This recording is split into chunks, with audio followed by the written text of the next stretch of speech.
Good evening, everyone. It's 7 p.m.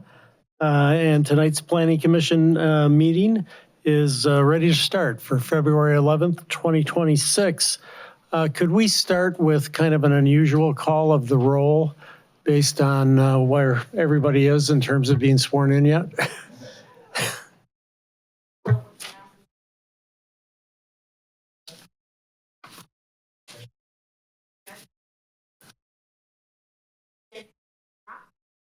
Judith Miles. Here.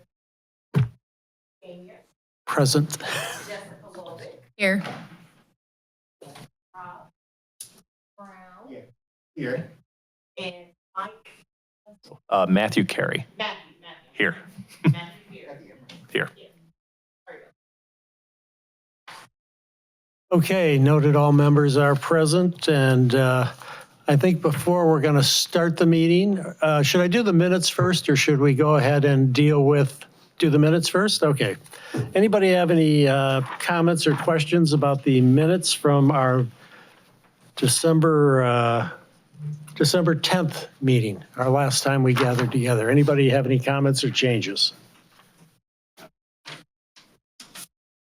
None seen, so the minutes will be approved as is. I'll sign off on those. For those of you who are here in the audience, this meeting is recorded. And if any of you are going to come up and address the commission or want to speak to us about a particular case that we're going over tonight, I'd like you all to raise your hands right now so we can do a group swearing in to before you give testimony. So everybody raise your hand or stand if you're going to give testimony. Anyone else? This conference will now be recorded. Well, if you want to comment, make comment about any of the cases that are being presented this evening. You need to be sworn in. If you want to talk at all. If you want to make a comment at this point about any case, say you're here for a particular case, and you want to make a comment because this is a recorded meeting, and we will be having minutes here as well. Your testimony or what it is say personally will be recorded, and so we need to have your anything that you say is going to be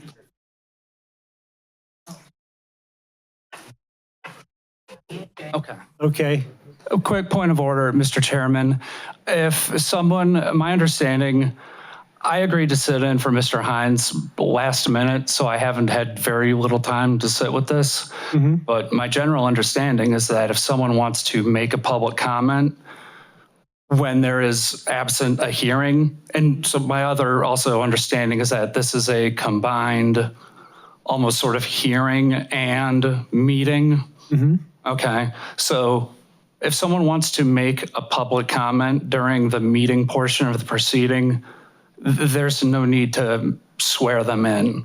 But if they are going to be providing testimony during the hearing portion, then absolutely they should be sworn in. Yes, and that, for point of clarification, is exactly what we like to do. And rather than swear everybody in individually as you raise your hand to go over to the podium to address us, which saves a lot of time if we do you all together. That's the whole point of the exercise.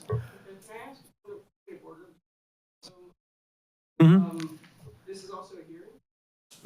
No, this is just a planning commission meeting where we're going to review two cases that are on our agenda for this evening. And if you are here and you would like to comment on either of those cases, for convenience sake, we're just asking you to be sworn in so that you'll affirm to testify truthfully about what you state to the commission. Votes will be taken. Public vote will be taken on this issue. There was no notice. We meet on the first or the second. Notice that this was a voting. Maybe our attorney can help. Since we've been doing this for 30 years. Yeah, this is a standard common practice for our commission. I can assure you, I've been on the commission for 10 years. Well, it's not saying federal law. It may not be, and I'll have to defer to the law director or our attorney for that. You have a public hearing, then Well, clarify, this is a planning commission meeting. It's not a public hearing. The votes will be votes will be taken. People like to comment on the cases. We simply have you identify yourself for the record and swear that the comments that you make are factual and honest. So public notice was sent out. Yeah, to be clear, the meeting was definitely noticed. I mean, it appears that it was posted. Yes.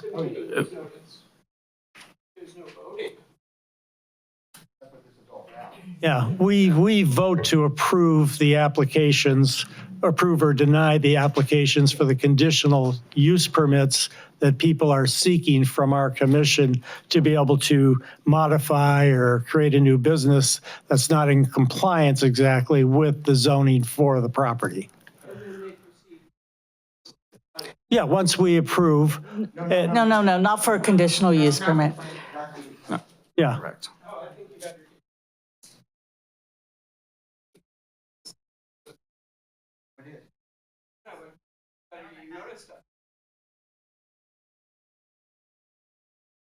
Yeah.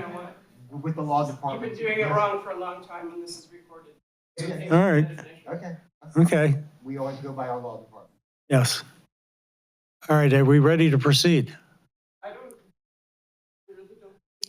No, I think we should. It's the commission's call as to whether they want to proceed. If you've previously received advice from the law department that the general process of the planning commission complies with The zoning state ordinance, law, then you're fine. yeah, I mean, then- the zoning ordinance sets out the notification process, which the planning staff have done, which is why the public's here tonight. So if public comment wants to be issued, that's what we're asking for.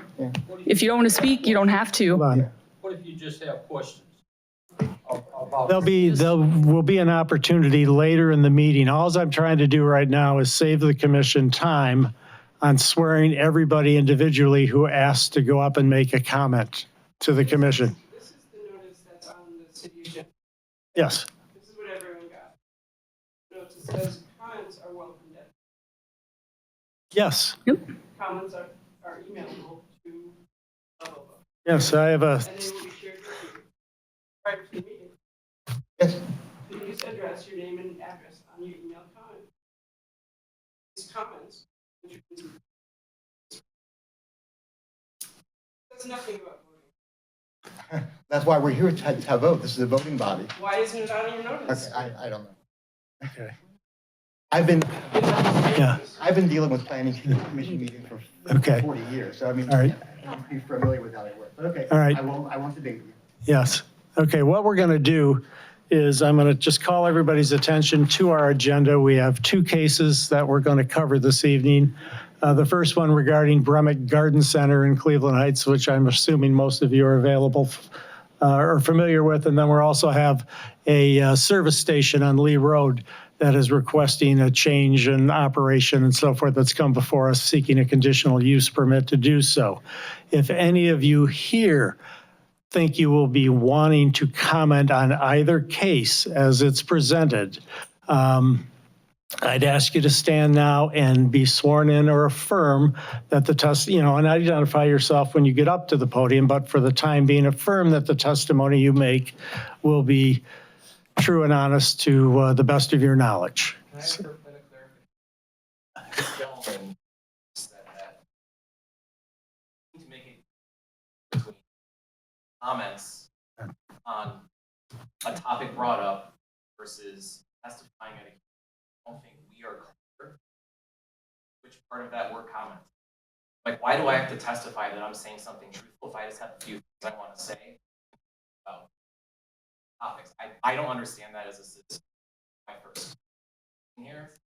Can you explain it, please? Certainly. So as it was earlier noted at the bottom, comments are welcomed at the public hearing. It's not ordered in the agenda, so I wasn't sure when the public comments were taking place, but they're on the agenda, so they can take place. And it makes sense that the public comment process would be separate from the quasi-judicial function of the decision of the hearing on the actual items that are on the notice. So they are noticed, but there's just no need to include the public comments as part.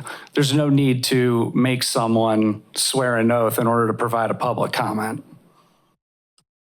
Then why are we being asked to stand up and swear in for a public comment? I guess I don't see that this respectfully. Well, I have to honestly say I'm confused after having been on this commission for 10 years and us having done it that way. We've never been challenged on this. And, The and law department has always advised us to do it this way, and they are the city attorneys. So I'm not an attorney. Respectfully, I just feel like you're saying not that. Am I misunderstanding? Are you agreeing with them or disagreeing with them? It's not my place to agree with them or disagree with them. If they have previously been advised from the law department, from the attorney who is typically assigned to staff these meetings, then they should absolutely follow that advice. I am not in a position to overrule whether any prior determination as to whether something is appropriate or inappropriate or what it might be. All I'm saying is that it's not, strictly speaking, necessary to swear someone in for the purpose of making a public comment. So if we refuse to be sworn in, just for argument's sake, are we then allowed to speak or not? Yes or no? No, you're not going to be allowed. So we can only speak at a public meeting / hearing It- if we agree to be sworn in. At a planning commission meeting, that is correct. So it's a meeting, not a hearing. Well, votes will be taken, Yeah. and this Yeah. could go to court system, who knows, Yeah. And So- respectfully, as Commissioner Gaynor stated, this has been a procedure that we put in place to save time and to be respectful to all the individuals who are attending tonight. So if you choose not to participate, that is your right. Well, here's the issue. But We have a listserv, and there would be people who there was voting happening, would have very different. That's what this, Any kind of Well- notice that there was. respectfully, Yeah, that's- the notices are posted. And if you have further questions, you can address that to the staff, who'd be happy to help you afterwards. But we cannot have a full discourse on the public process, which is already set in ordinance at this meeting right now. So I'm ceasing talking at this point. Yeah. The commission is within their power to proceed as they see fit. But they can't table it. There's discussion, so that. we are here with advertised cases, and we have the parties here who are here for a decision on their two cases.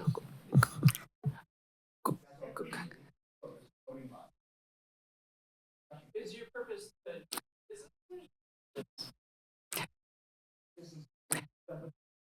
We are here to vote on matters. No, and I don't understand the way of that, which is why we should table it, so that the other people can get notice that this is a voting. Because I did not Okay. notice. So, Yes. so Yeah. be quite honest, this has been, as you heard, standard procedure for 30 plus years. Till tonight, I've never heard a resident say that they didn't understand that planning commission would not take action based on the way it was listed on the agenda. We always put on the agenda if it's just going to be an informational topic or if there would be no action taken, because the presumption has been that there would be action taken. Yeah. I'm just stating what we've seen over practice. That doesn't mean that there hasn't been a misunderstanding here tonight. I'm not trying to dismiss what you're telling us. Yeah. Now, we can move on and just move right into the cases as far as I'm concerned at this point. But any of you who will want to speak and address the commission will have to follow our procedure and be sworn in. That's how we're going to proceed. So could we start with the first case? Oh, I'm sorry. We're skipping ahead. We've got to do some business here. I was distracted. We have a couple of new members of the commission that need to be sworn in. Certainly. Now, forgive me. Forgive my pronunciation more specifically, Schneur Kushner, if you would please stand and raise your right hand and repeat after me. I solemnly swear. Oh, forgive me. I affirm that I will support the Constitution and laws of the United States of America, the Constitution and laws of the State of Ohio, the Charter and ordinances of the City of Cleveland Heights, the Charter and ordinances of the City of Cleveland Heights, and that so long as I continue to hold a position as a member of the Planning Commission, and that so long as I continue to hold a position as a member of the Planning Commission, I will honestly, faithfully, and impartially discharge the duties of that office to the best of my ability. You are so sworn.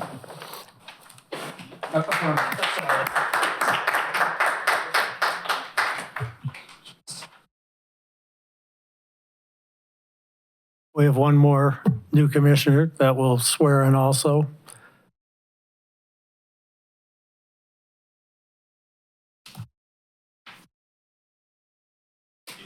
And we'll also have nominations to chair the commission to replace Commissioner Jessica Cohen, who was elected to City Council in the last election and served very admirably on this board for about 10 years. Next up is Mr. Matthew Carey, or Kelly? No, Carrie. Carey, sorry. If you would please raise your right hand. I solemnly swear that I will support the Constitution and laws of the United States of America, That I will support the Constitution and laws of the United States of America, the Constitution and laws of the State of Ohio, the Constitution and laws of the State of Ohio, the Charter and ordinances of the City of Cleveland Heights, Charter and ordinances of the City of Cleveland Heights, and that so long as I continue to hold a position as a member of the Planning Commission, that so long as I continue to hold a position as a member of the Planning Commission, I will honestly, faithfully, and impartially discharge the duties of that office faithfully and impartially discharge the duties of that office to the best of my ability. to the best of my ability. You are so sworn.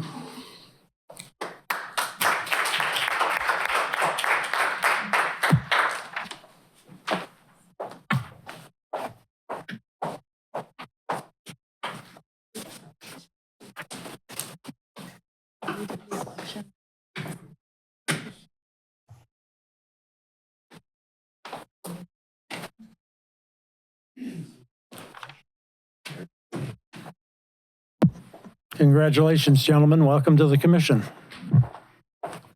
Next up are nominations for chair to replace Jessica.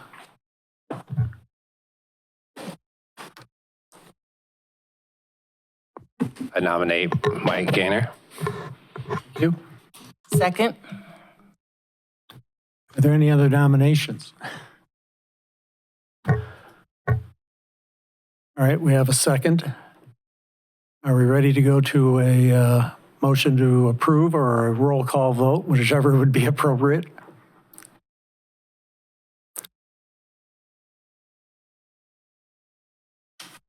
Either is appropriate. First, okay. Okay. You want to poll All us, those or- that want to approve for Mike Gaynor to be the new Planning Commission chair, say aye. Aye. All right. Those that oppose?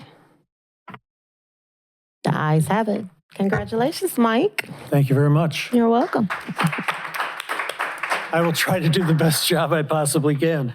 I know you will. All right, we're going to move on to the first case. Oh, Mr. Chair, Oh, no. Oh, we got to do a vice chair. we would like to have a That's right. vice chair also. Sorry, I've been thrown off my game. All right, let's open it up for nominations for vice chair. I move that I nominate Kenneth Surratt, to be vice chair of the commission. Are there any other nominations? Hearing none? All those in favor for Kenneth Surratt to be the vice chair of the Planning Commission for 2026, please say aye. Aye. Those that oppose? All right, congratulations, Ken.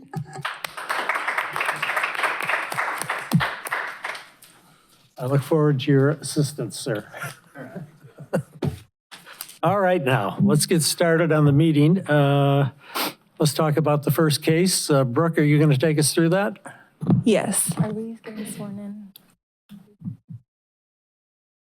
Well, so that comes back to, is this comment or is it testimony at a hearing?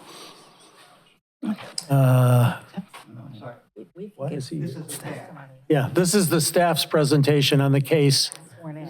Okay, then, yeah, Everybody gets sworn in now. okay, we can swear in the staff. Yep.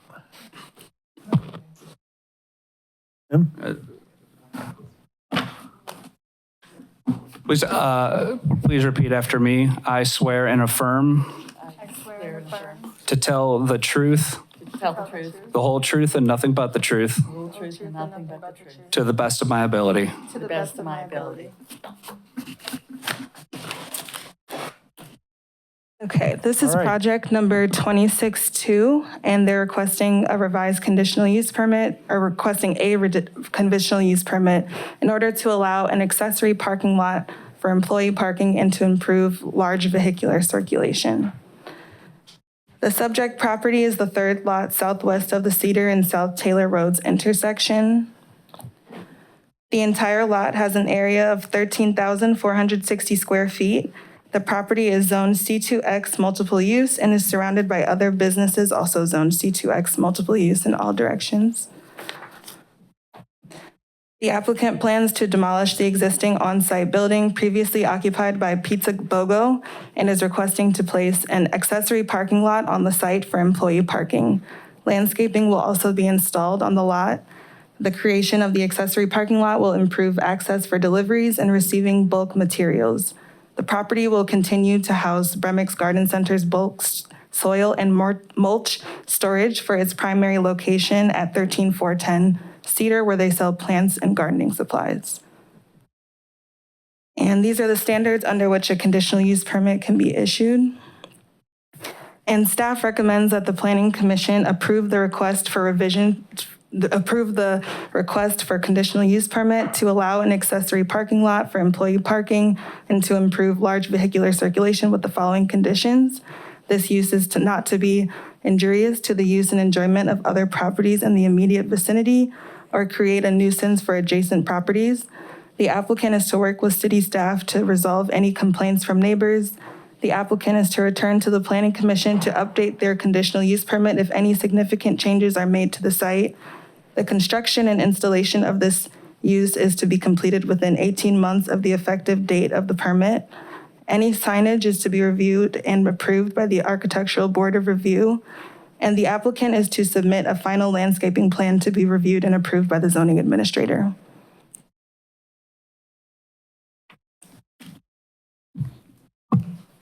Any questions?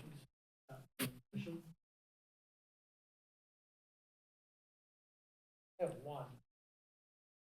I'm assuming because of availability. Right.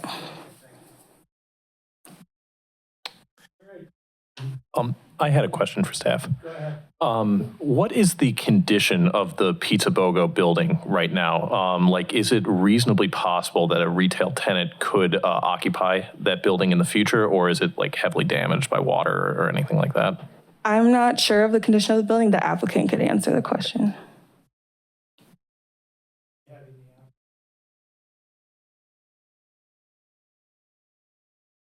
Anything else? Present?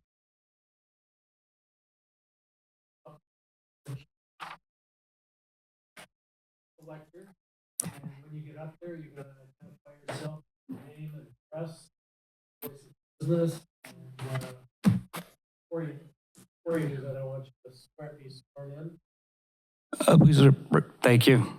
Do you swear and affirm to testify the truth, the whole truth, and nothing but the truth? I do. Thank you. Have your name and identity. I'm Roger Dorr, and I'm an employee of Bremick Garden Centers and the Bremick Group. My address is 145 East 192nd Street, Euclid, Ohio.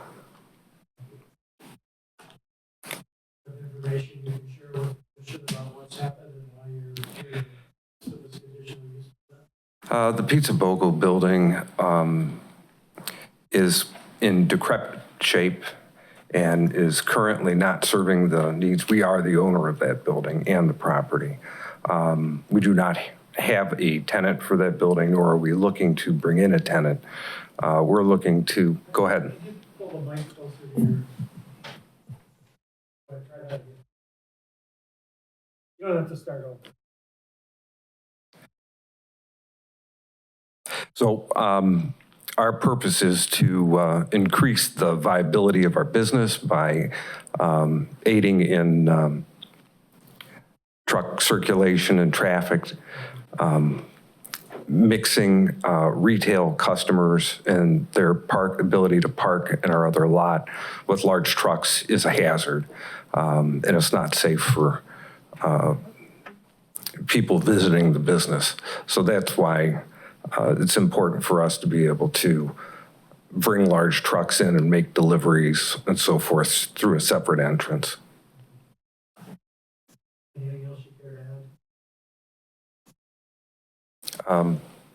Bremick Garden Centers has been a very important part of Cleveland Heights. We've been there for since 2009. The property's been used as a garden center since 2000.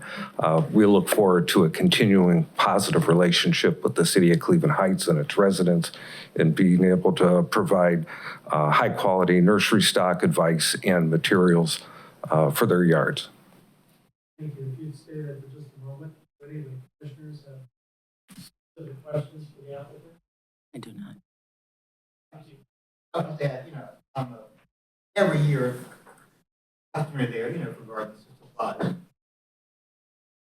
I know that the site, and there often is kind of a bit of a conflict.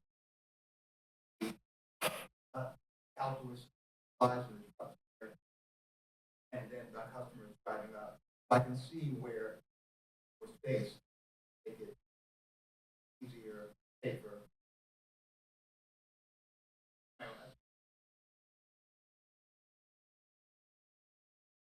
Thank you.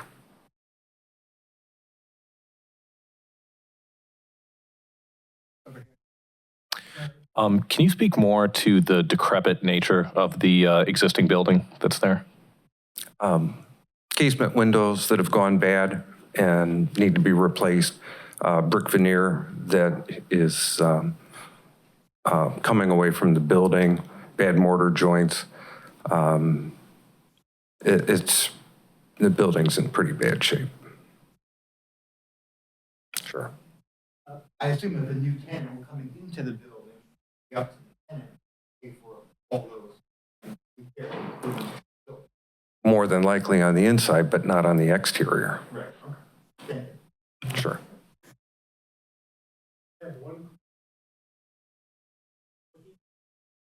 We are not. Yeah, I didn't think so. No.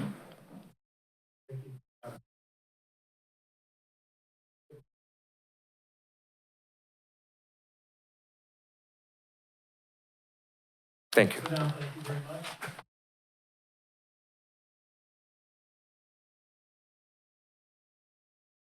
Anybody who would like-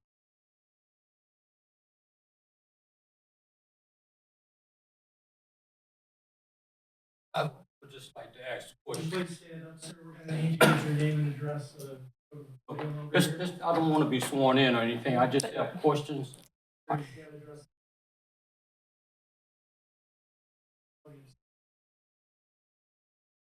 You have to do.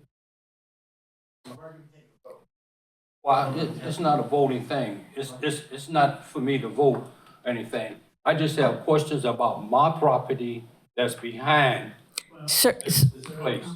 So I have questions about how would it affect me. sir, that's exactly the appropriate time for you to come to the microphone and make those comments, if you don't mind coming, because we need to record this. And when you're so far from the microphone, we can't hear it when we write minutes, and we want to be sure that we get the minutes correct. So it sounds like you have some important questions to ask that would be appropriate. If you would come to the microphone to do that, that would be appropriate. Okay, would I be sworn in? I don't want to be sworn in. I just have a question. I really feel that this issue's been overly complicated by misunderstanding about the zoning ordinance and how this is a public process. So the process is, we're here tonight to review the information provided by staff and the applicant, as well as hear comments from the public in our decision-making.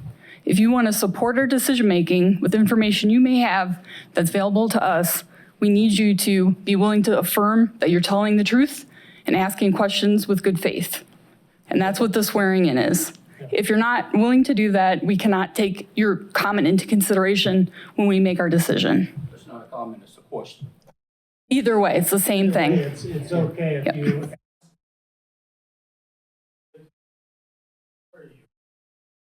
The way, for example,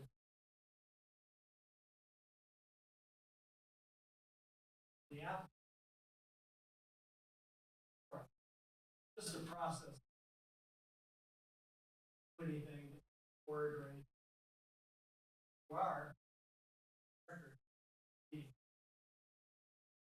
No, I just don't want to be sworn in because it's my right not to be sworn in.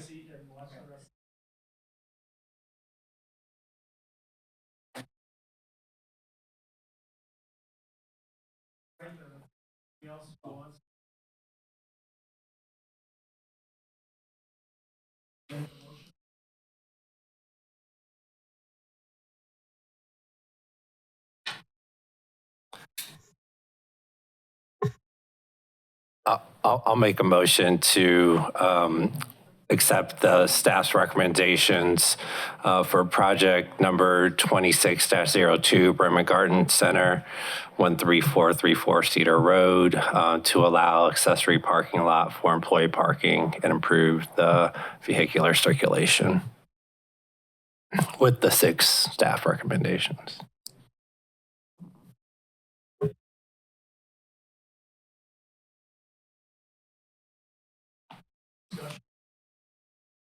You know what? I think I will. Sorry, sir, point of order, there's a motion on the floor.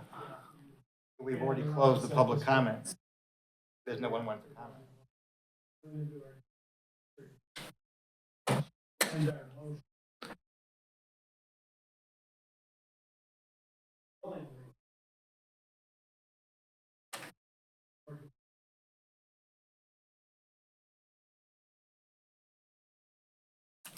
I would prefer that the commission allow the resident to address the commission, ask a question in however we can craft that so that it respects the ordinances, our standard procedures and rules, and the desire to have the public comment. I would love to hear it. Yes. And do I have to If you withdraw the motion? withdraw the motion. I move to withdraw my motion. Okay. Motion is withdrawn. Sir, you may approach the podium.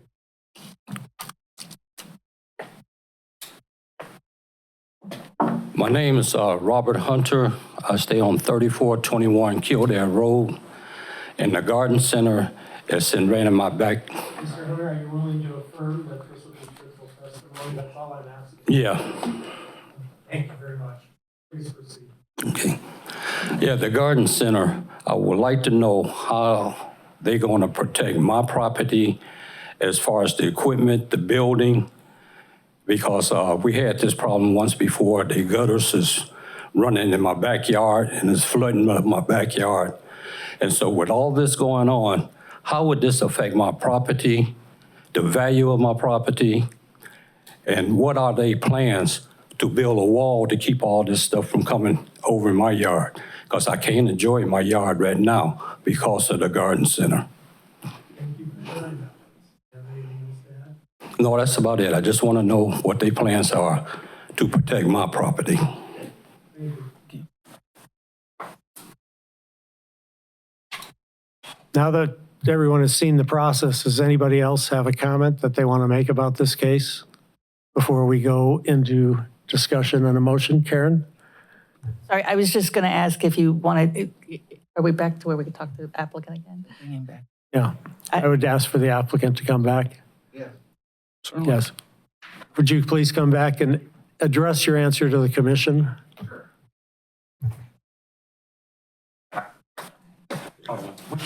one of your which one is your property? Oh, right behind the mulch? Oh, okay. I'm familiar with that spot. I went back there, so a bunch of pictures. Let me address the commission and I'll discuss that. Currently right behind where we have our brown mulch and soil and some other options, we're currently, I think there's about 6 to 8 feet between what we currently have and where the gentleman's fence currently is. And there's and so based upon what the city has asked us to do, we have increased the amount of distance that our proposal will be away from his property, which will allow us to shed water onto our property and not onto his. He's talking about the fact that we have roofs which are pitched back towards his property, and I can see his point. We will no longer have any roofs pitching back towards his property. As Brooke, could you go to the other sketch that shows what we're planning on doing?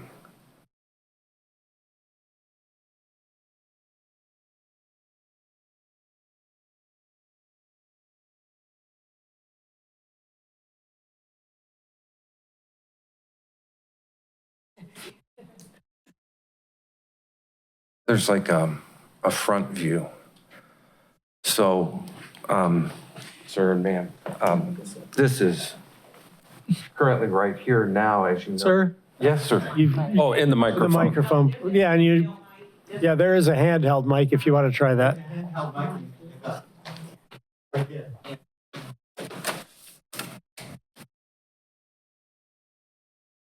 Thank you. So currently, behind the Pizza BOGO building, there's a wooden structure, and it basically covers from here to here. It's high towards the front, and the current roof pitches back towards your property. So I can understand your concern, and it's a very valid one. That building will be gone. It will no longer exist. There will not be a roof draining water back towards your property. We're actually going to be removing the existing building that's there. We're going to adjust the topography so that our water stays on our property. We have currently drains within the parking lot, and we're going to drain to those drains. In addition, you do have a fence on your property. The city is requiring us to install our own fence. So if something should happen to your fence over time, you will not be looking into our property. And then on top of that, we're also installing landscaping in addition to a 6-foot tall fence.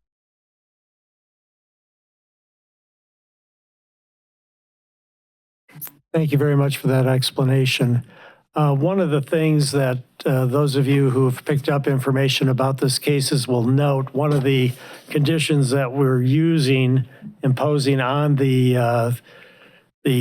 applicant is clause number 2 is that the applicant will work with city staff to resolve any complaints with neighbors, sir. So you can rest assured that if this project proceeds and the work is done and you still end up having problems with what they do, you'll have recourse to come in and talk to the planning department here to get the problem corrected. That's the power that we hold in this situation to make sure that you as a resident are taken care of. We've heard you and we appreciate you letting us know.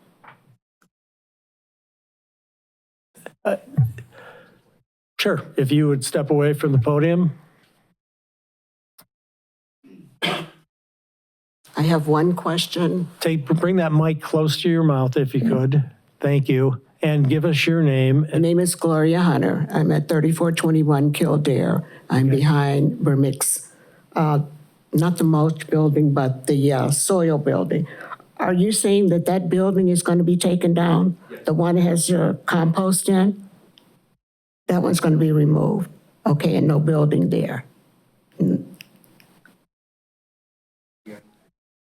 but I can't see the back part. This is the front, this is cedar, correct? So I don't see it. There will be a 6-foot fence. Okay, without the compost building? Correct. Okay, all right, thank you. Thank you, ma'am. I'm sorry, I forgot to have you affirm that your testimony would be the truthful, but I'm going to assume, and that one's on me. Thank you very much for your comment. All right, are there any discussion from staff about what we've heard? I think this is a reasonable place to proceed back into a motion. Okay, I will bring back a motion to approve project number 26-02, Bremen Garden Center, 13434 Cedar, for a conditional permit to allow the accessory parking lot, employee parking lot, and improve the vehicular circulation with the 6 staff recommendations as shown. And a second? Seconded. Okay, any further discussion from the commission? Chair. Yes? So I wanted to note for the record that one of the general standards for all conditional uses under Chapter 1151.02 is that the conditional use has to be in general accord with the purpose, intent, and basic planning objectives of the zoning code and with the objectives for the district in which this is located. This is located in a C2X multiple use district, which under Chapter 1131.01, the purpose of which is to provide for standards for the continued operation of mixed-use neighborhoods and to provide for dense mixed uses along main thoroughfares and to concentrate mixed-use buildings and to promote and encourage pedestrian activity. And that parking and driveways are generally to be located so as to not disrupt that pedestrian activity. The demolition of the Pizza BOGO building will create a stretch of approximately 110 feet of unbroken surface parking. That, in combination with other nearby parking lots, creates about 195 out of 225 feet of just unbroken surface parking frontage on a main thoroughfare, which is Cedar. And so when I was reviewing this case, I did detect a tension between the purpose and intent of the C2X district and the expansion of a parking lot where a up to the sidewalk retail commercial building had been in the past. However, with the applicant's testimony that the building is in pretty bad shape and that it's unlikely to have a retail tenant in the future, that gives me a lot more comfort that this building is not actually going to encourage pedestrian use of that part of the zone. So I just wanted to note that for the record and let the other commissioners know my thoughts on that. Thank you. Anyone else? Just to simplify that we like to see buildings on busy streets, but in this case, it makes sense because we have a viable use, a good local partner, and it'll be adding value to both neighbors. We'll have improved yards and experiences, and the residents of Cleveland Heights. Mr. Chair,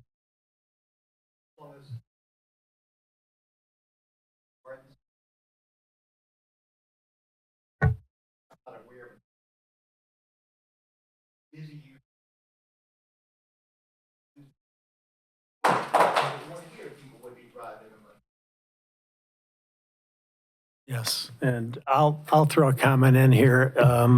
I've used the Garden Center for many years as a Heights resident, and they've worked very well with the city and a nonprofit agency. They did many fundraisers and so forth. They're very community focused, and I think they're a good partner to come before us and ask for this conditional use permit to take advantage of the change of BOGO moving off property into a nice new building a block away. To enhance the neighborhood quality and improve the ease for customers to get in and out of this very busy business during their seasons, and to also ease the major delivery problems that you have with the larger vehicles delivering materials. So I think this case makes lots of sense to proceed to a vote. Any other comments? Can we have a roll call on the motion? Schmier, is that right? Schneer. Schneer. Aye. Ken, Yes. Judith, Yes. Mike, Jessica, Robert, Yes. and Matthew. Aye. All right, the ayes have it. All right, congratulations. Your conditional use permit is approved, sir, and you can continue working with the planning department on getting going on the plans. Good luck to you, and thank you for coming before us tonight. All right, our next case, Project 2603. Brooke, are you ready to take us through this? Yes.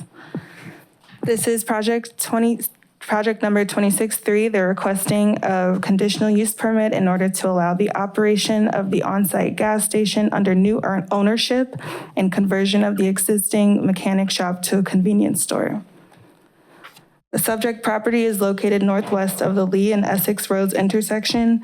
The entire lot has an area of 18,537 square feet. The property is zoned C2X multiple use and is surrounded by other businesses, also zoned C2X multiple use to its northeast and south, and abuts a single-family residential district zoned A single family to its west. The applicant acquired the Marathon gasoline station property in January of 2026 and plans to operate as race fuel gasoline station and install new gasoline pumps. The applicant proposes to remove the vehicle repair bays and convert the structure to a retail convenience store with a new ADA-compliant restroom. The existing garage doors will be removed and the existing building will undergo a total interior renovation with new tiles, glazing, lights, equipment coolers, and countertops, as well as new electric, plumbing, and HVAC systems. They also plan to construct a new dumpster enclosure, install new asphalt pavement, restripe the parking area, add new bicycle racks, and install new landscaping.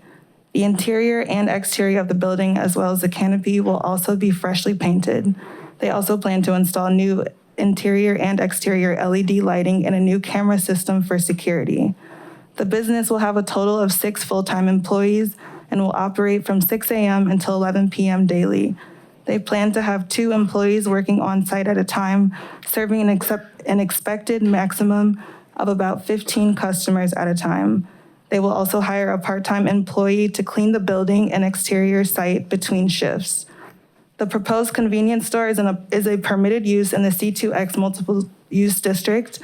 The True North gasoline station and convenience store is located about 200 feet away from the subject property and operates between the hours of 6 a.m.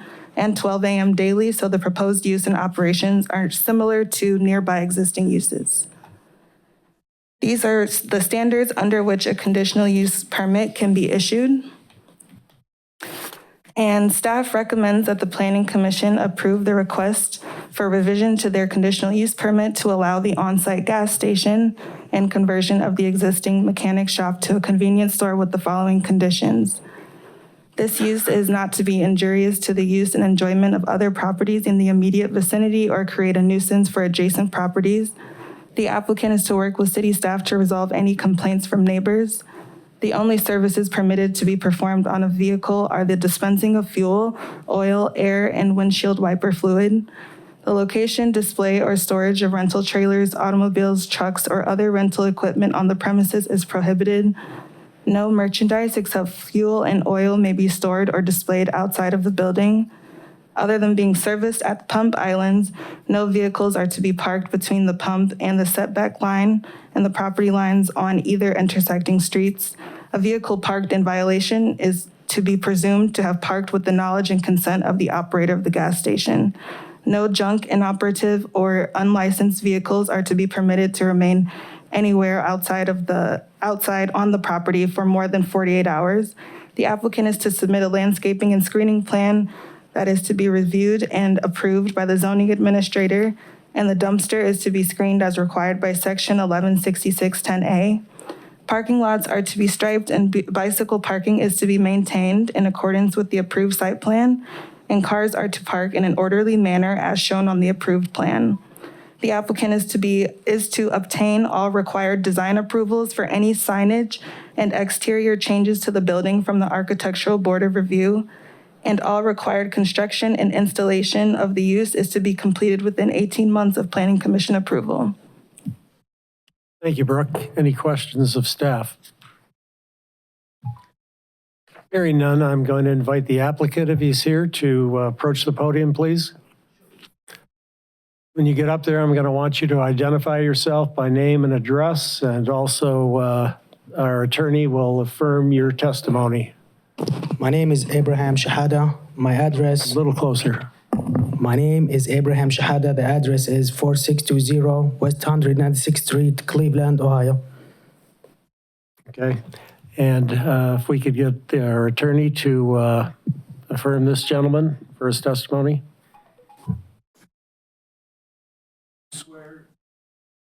Do you swear or affirm to testify the truth, the whole truth, and nothing but the truth? Yes. Thank you. Thank you. You may proceed.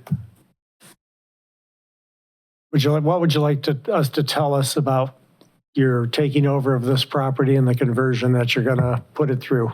I already take over the property, and my plan is to transfer it convert it from the garage mechanic in the junkyard to like a gas station, convenience store, public restroom, and replace everything in and out to make it back alive. Okay. Anything else you care to add? I'm sorry? Anything else you care to add? Anything else I care to add to what you have to say to us? I have something. I did it 2 years ago down the road in Cedar Hill. That's mine too. 12404 Cedar. I converted same thing from garage mechanic to a C-store. And I think I did good job. I hope so. I'll respond to that because I live about a block away. You did a very nice job on that station. It was a great improvement. Thank you so much. Anyone else? Bob? Yeah, even though I know the site, I did drive out there and got out of my car and walked around the site, just so I can be more intimately familiar with it. I can say that the building that they propose to demolish is in bad shape. And Which building? sorry. Oh, I'm sorry. Wait. No, I thought there is a building. Now, no? No. No. Remodeling. Oh, you're remodeling it. Oh, I'm Yes. sorry. I did one recently on Carnegie. I'm sorry. Maybe that's where you confused. So you're renovating that building? Okay. Yeah. Because it is in bad shape. Yes. I walked the site and I saw the building. I thought, this building really is in bad shape. So, but you're not removing it, you're renovating. I'm sorry. Yes. But regardless, it needs something. I will take care of it. Yeah. Excuse my mistake. That's okay. Judy? Oh. So, yeah. Microphone, okay. So I guess I'm concerned, or I have a question about the hours that the convenience store would be operational.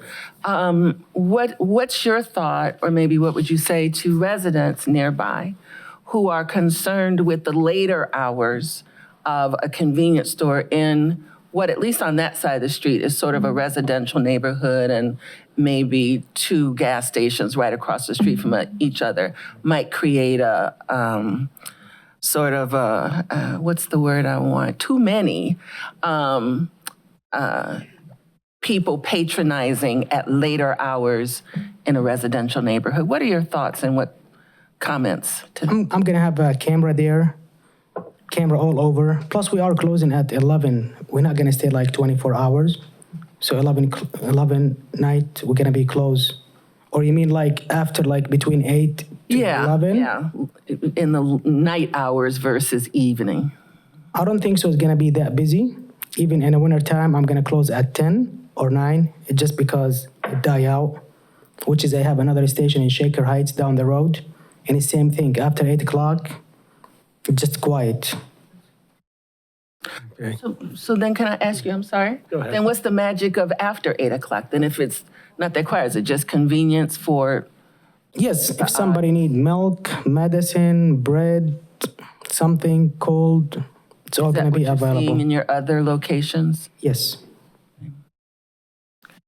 I also had a question about the hours. So in the public comments that we had received via email, there seemed to be some confusion that the gas station at the adjacent property south of Essex Road, that has hours from 6 a.m. to 12 a.m., midnight, whereas this is only being proposed to be open from 6 a.m. to 11 p.m., which are shorter hours than the Shell across the street. But a lot of the public comments we got seemed to be under the impression that this was going to be open longer hours than the Shell across the street. So can you confirm two things, that it's going to be 11 p.m., that's going to be the latest that this is going to be open, and that to the best of your knowledge, the Shell across Essex Road is open until midnight? I think the Shell, I'm not sure if it's 24/7 or no, I'm not sure.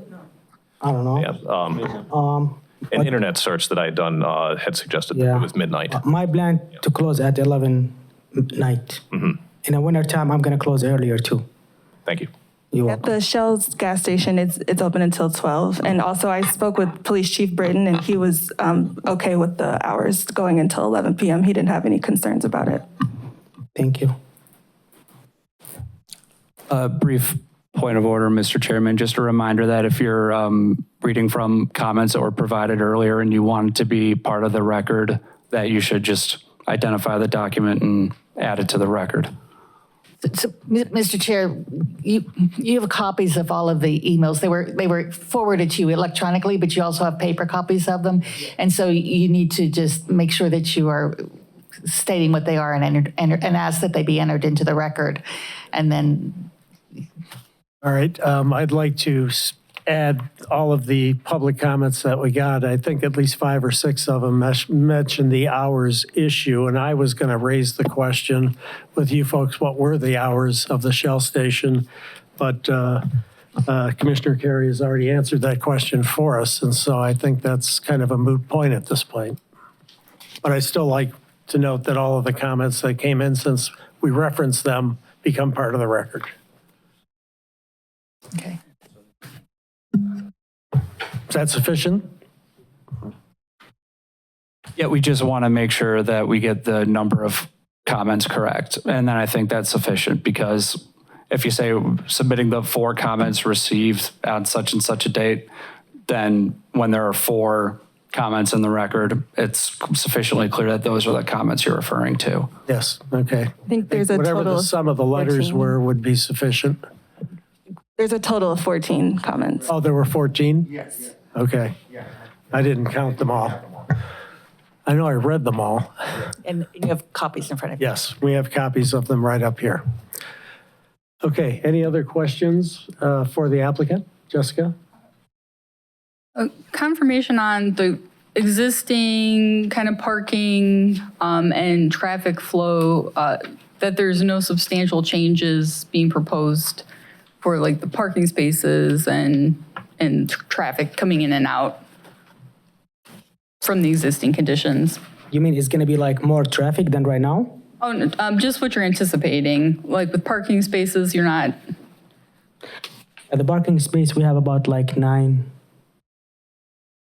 space. They're currently striped already? No. No, so those will be added. Yes. And then. It's already in the plan right here, the newer one. And then for the drives, there's no changes to the drive aprons though? No. Okay. It's going to stay the same. Okay. Any other questions for the applicant? Okay, would anybody like to make a motion on the... Mr. Chair. Oh, I'm sorry. I'm jumping ahead. That's your question. Yes. Sir, you're able to return to your seat. Anybody want to make public comments? Chair, to the chair. Chair, if we have a question for staff, Yes. when does that happen? Questions for staff could happen right now. Could we do that?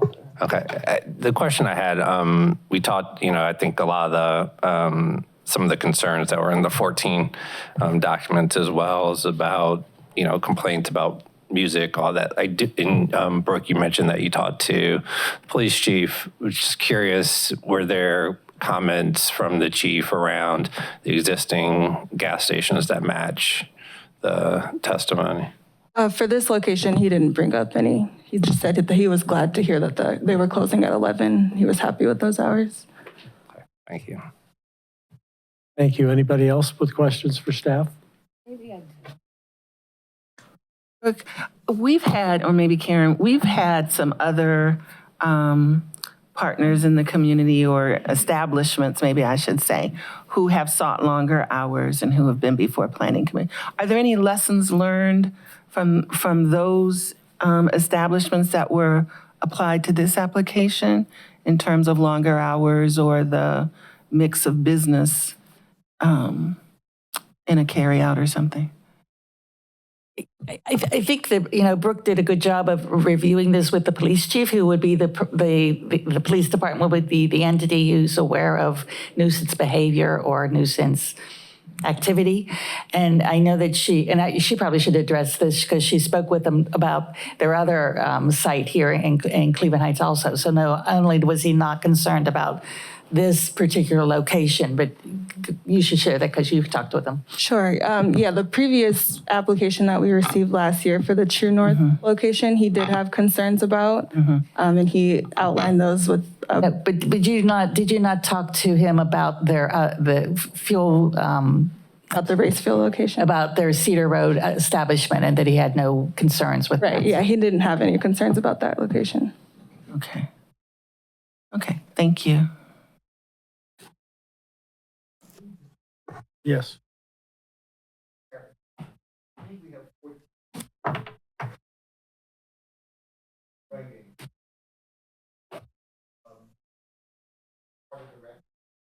Yes.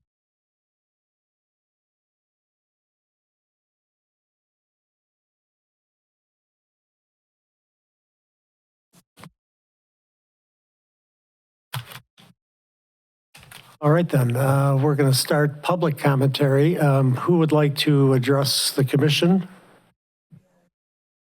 Okay, I see four. Why don't we start with you on the end there? And we'll need your name and address, and then the law director will affirm your testimony. I'm Lynn O'Brien. Whoa, okay.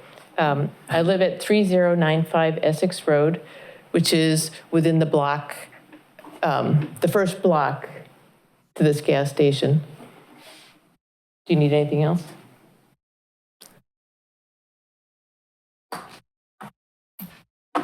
Do you swear or affirm to testify the truth, the whole truth, and nothing but the truth? Yes.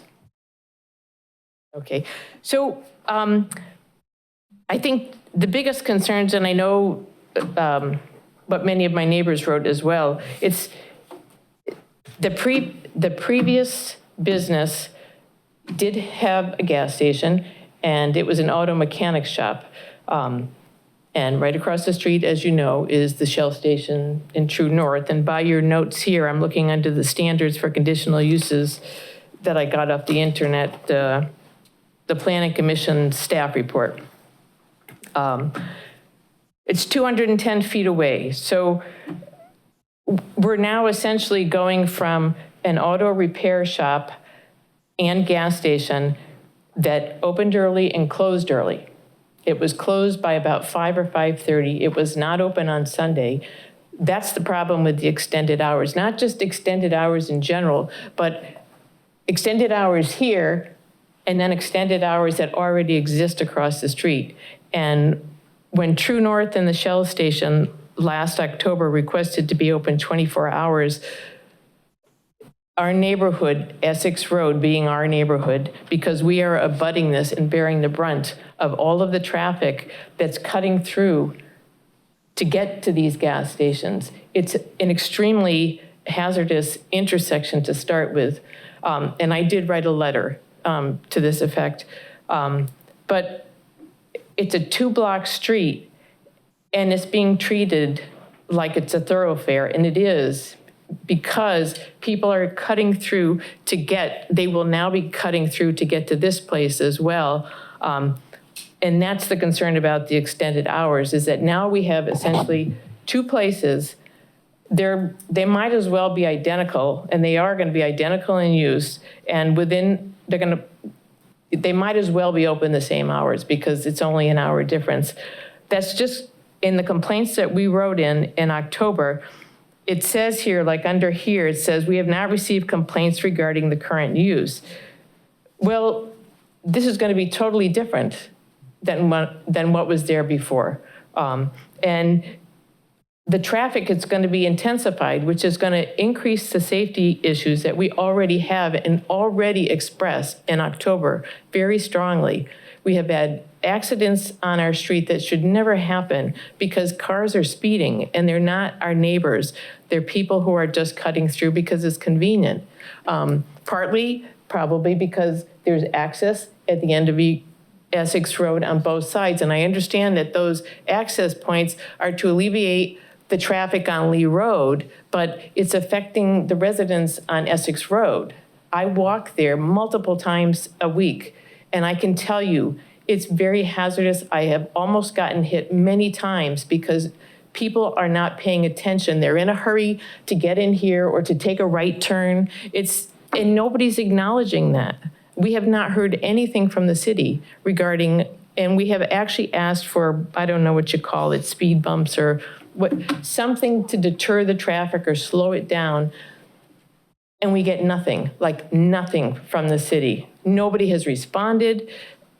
So we want to be heard. You know, I get that, you know, there's a gas station and, you know, it makes sense to use the gas station and open a convenience store.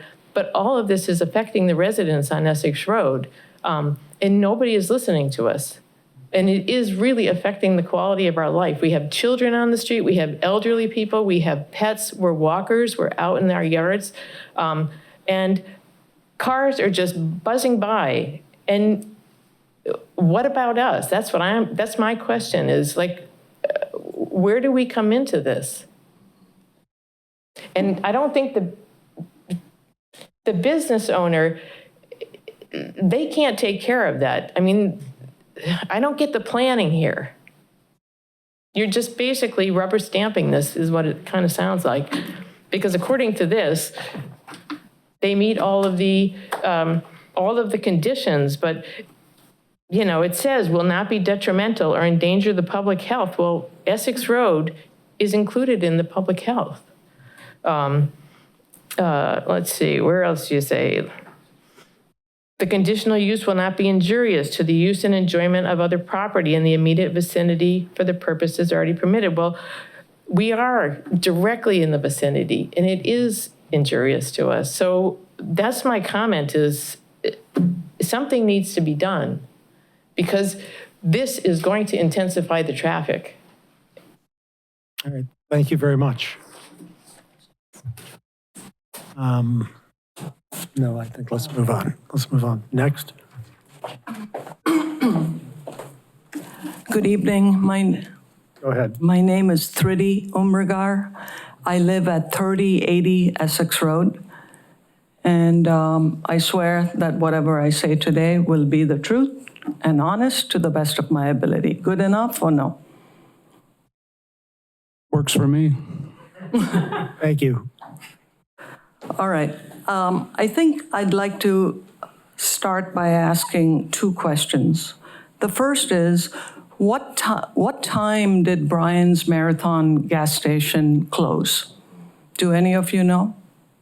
I will take down the questions that you're answering, and then we'll deal with all of them after we've received all the public testimony. Okay.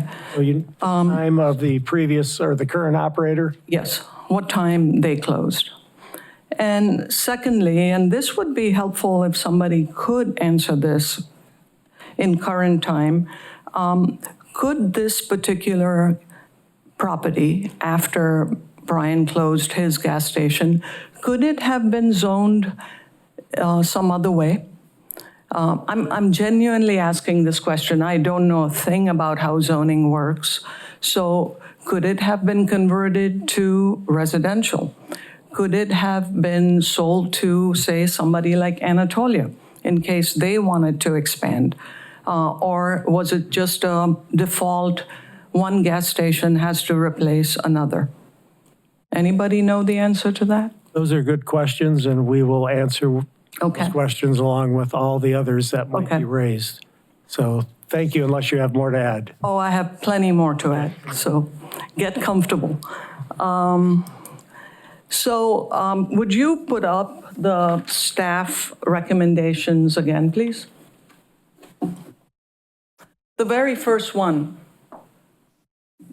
This use is not to be injurious to the use and enjoyment of other properties in the immediate vicinity or create a nuisance for adjacent properties. Everything that my neighbor has just said, I think, indicates to you just how dangerous it has become to live on Essex Road. This is not the first time we are talking to the city at large about this issue. In 2024, after a neighbor's beloved dog was killed in a hit and run, somebody cutting through the street, almost half of all the residents had written a petition that I myself had hand-delivered to the then mayor. We heard nothing back, not even a form letter saying that they had received the letter, all right? If I had mailed it, I would have blamed the US Postal Service, but I hand-delivered the letter. Last year, when the Shell station was looking to be open for long hours, we had, again, written individual letters asking that not be allowed, and we are eternally thankful to all of you for having listened to us on that. Brian was a neighborhood fixture. He lived in Cleveland Heights, we all knew him, and most important of all, he didn't have a convenience store. You know, he operated in limited hours and he had a repair shop. That was a different scenario.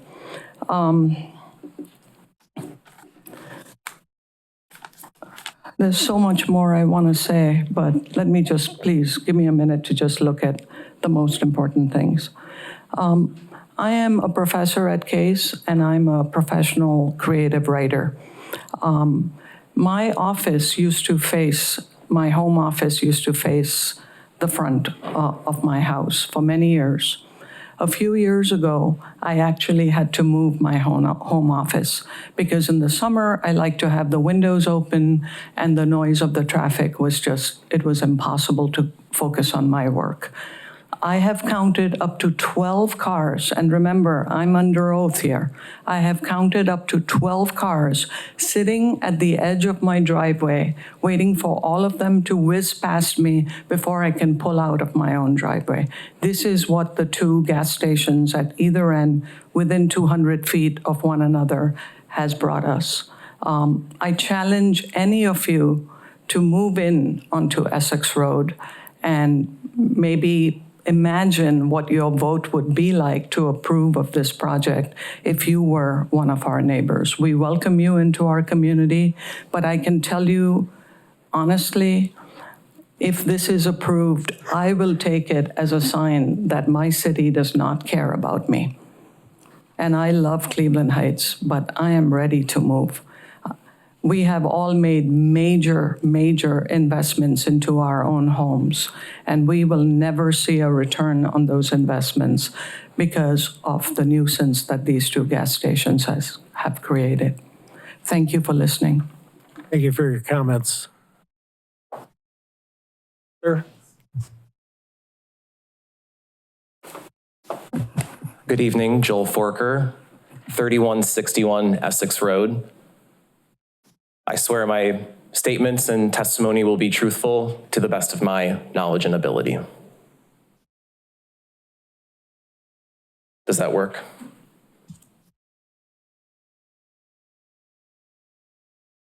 Let's just do it one more time. Okay. Do you swear or affirm to testify the truth, the whole truth, and nothing but the truth? Yes. Thank you. Yep. Sorry, I just didn't catch the beginning of it, so. That's okay. I appreciate all of your time tonight and want to say thank you for giving us this forum.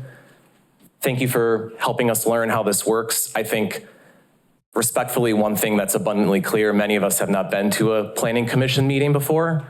I think the public could use some education from the city on how these proceedings should work. And I hope that you there, Mayor Petrus, you see that we are a passionate street of Cleveland Heights residents, and we're here because we have real concerns and we want to protect our neighborhood and make sure that the businesses going in and the use of the property in the city is in the best interest of the residents and not the businesses. I think a lot of what my amazing neighbors have come up here and said, I would probably just be repeating. But I think it was mentioned that there were 14 emails in total. I hope that each of you had a chance to read all those emails. I know it was probably a lot to read.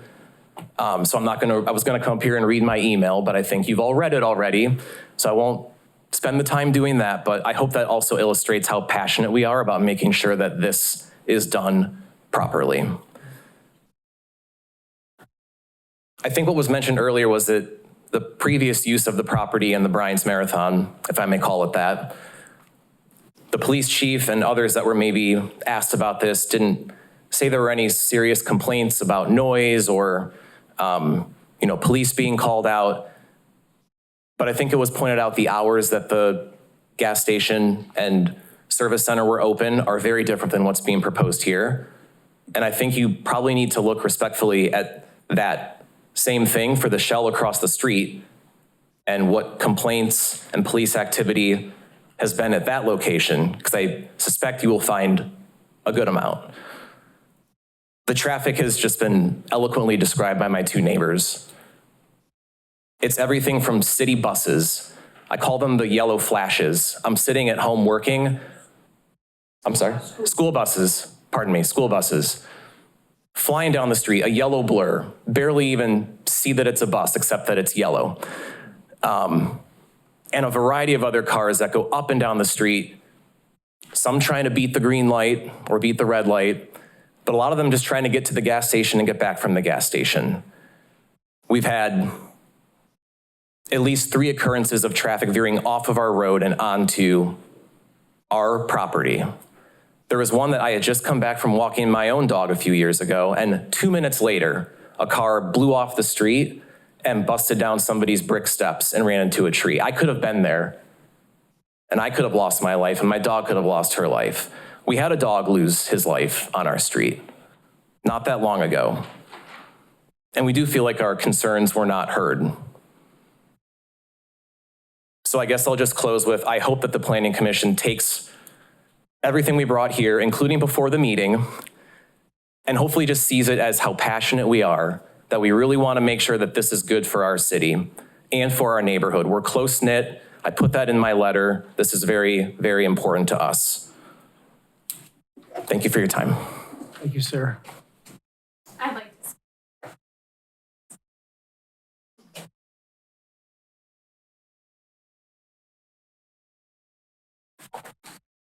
My name is Ellen Forker, 3161 Essex. Do you swear or affirm to testify the truth, the whole truth, and nothing but the truth? I do. Everything that they said, I won't reiterate. The only thing I just want to really touch base on is, why do we need another convenience store?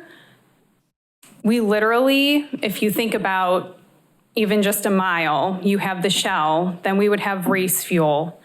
Then you have CVS that's open 24/7. And then you have, I don't know what it's called anymore, but the United Dairy Farm. So that's within a mile. And Dave's, that's open until 9 or 10. But then you look the other way going into Shaker, and there's convenience stores that way. So that's just my thing, is why do we need another convenience store? And on top of what my husband and my neighbors said, why does it need to be open till 11 o'clock if you do end up voting to have a convenience store? Nothing, as my grandfather would always say, nothing good ever happens after 10 o'clock p.m. And we're in Cleveland Heights. Not many people are out getting cigarettes or whatever, milk, eggs at 10 o'clock at night or prior to. So that's just my big concern. I've lived in Cleveland Heights, I'm 34, and I've lived here 34 years. Both my parents are from here. My brother lives here, and they live over on Coleridge. They're also beside themselves with what's happening. As my neighbors had mentioned, Brian's Marathon, he was a staple in our community. Again, he was a mechanic, and there was a reason why he didn't sell chips and pop. He did not want it to be a convenience store. It was literally just a gas station and his workshop. So please, again, consider what the residents on Cleveland or on Essex Road have been proposing, because this is a concern. Thank you for your time. Thank you very much.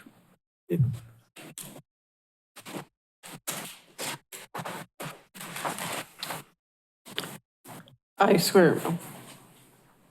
You could give us your name and address. Erin Flanagan, 3091 Essex Road. I'm sorry, I didn't catch the last name. Flanagan, Flanagan. Thank you. Do you swear or affirm to testify the truth, the whole truth, and nothing but the truth? So help me God, I do.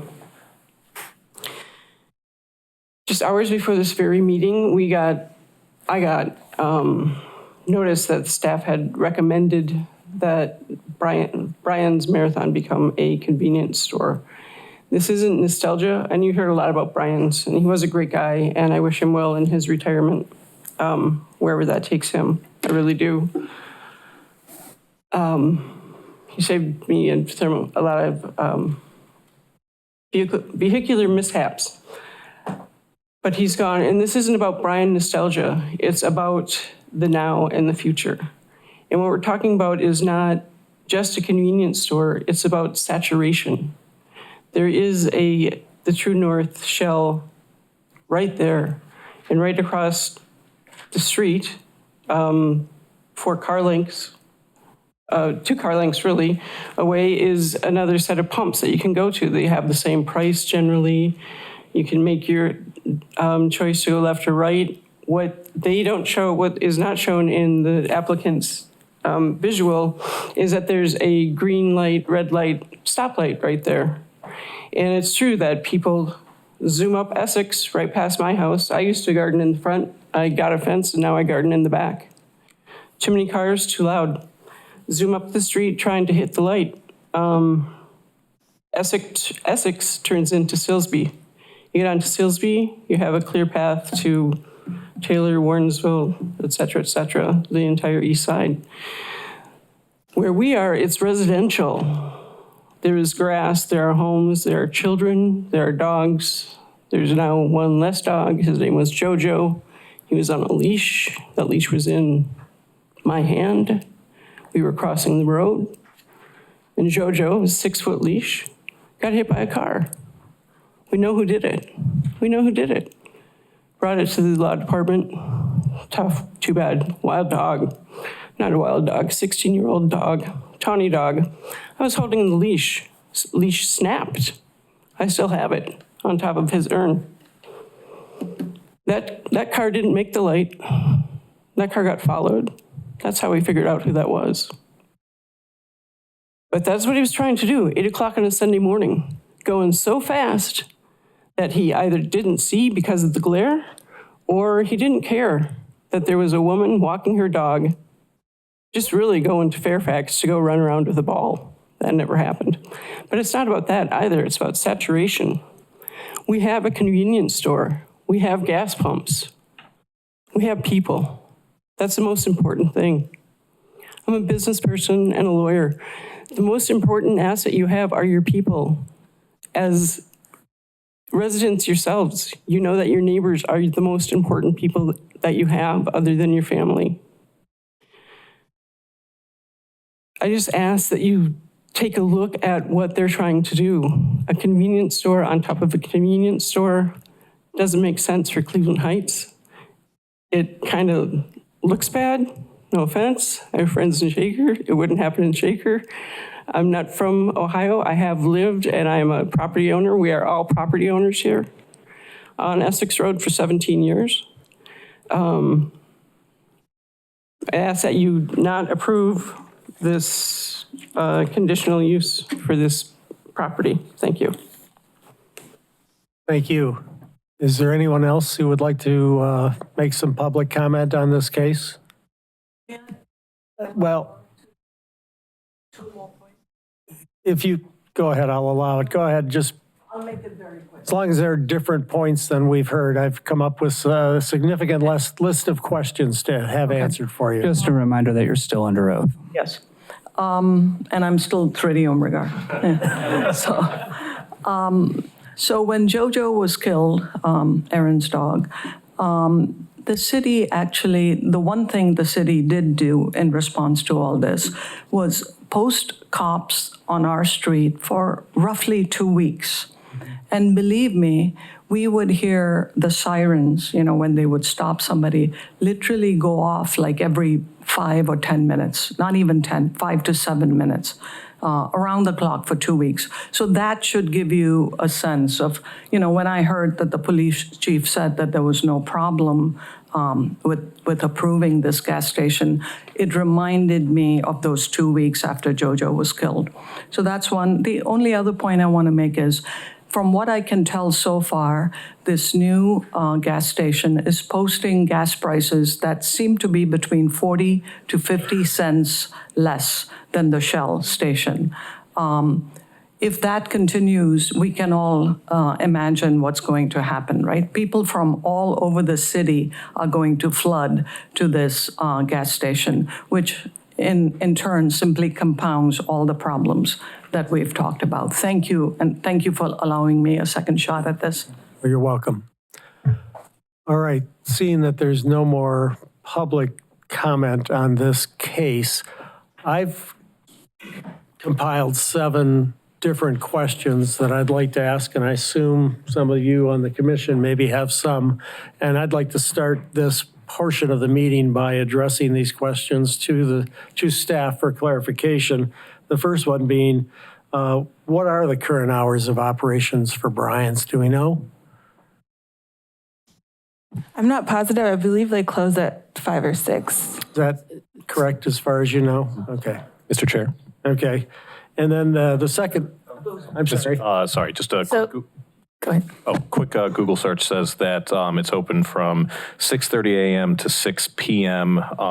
Wednesday through Friday, Saturday 8 a.m. to 4 p.m., Sunday closed, and then Monday, Tuesday also 6:30 a.m. to 6 p.m. So it does close significantly earlier than what's proposed. Thank you. Second main point that was raised that I recorded was somebody asked about the zoning. Can the zoning be changed in a situation like this? Now, I'm half a zoning expert, but you're twice the zoning expert that I am, Karen.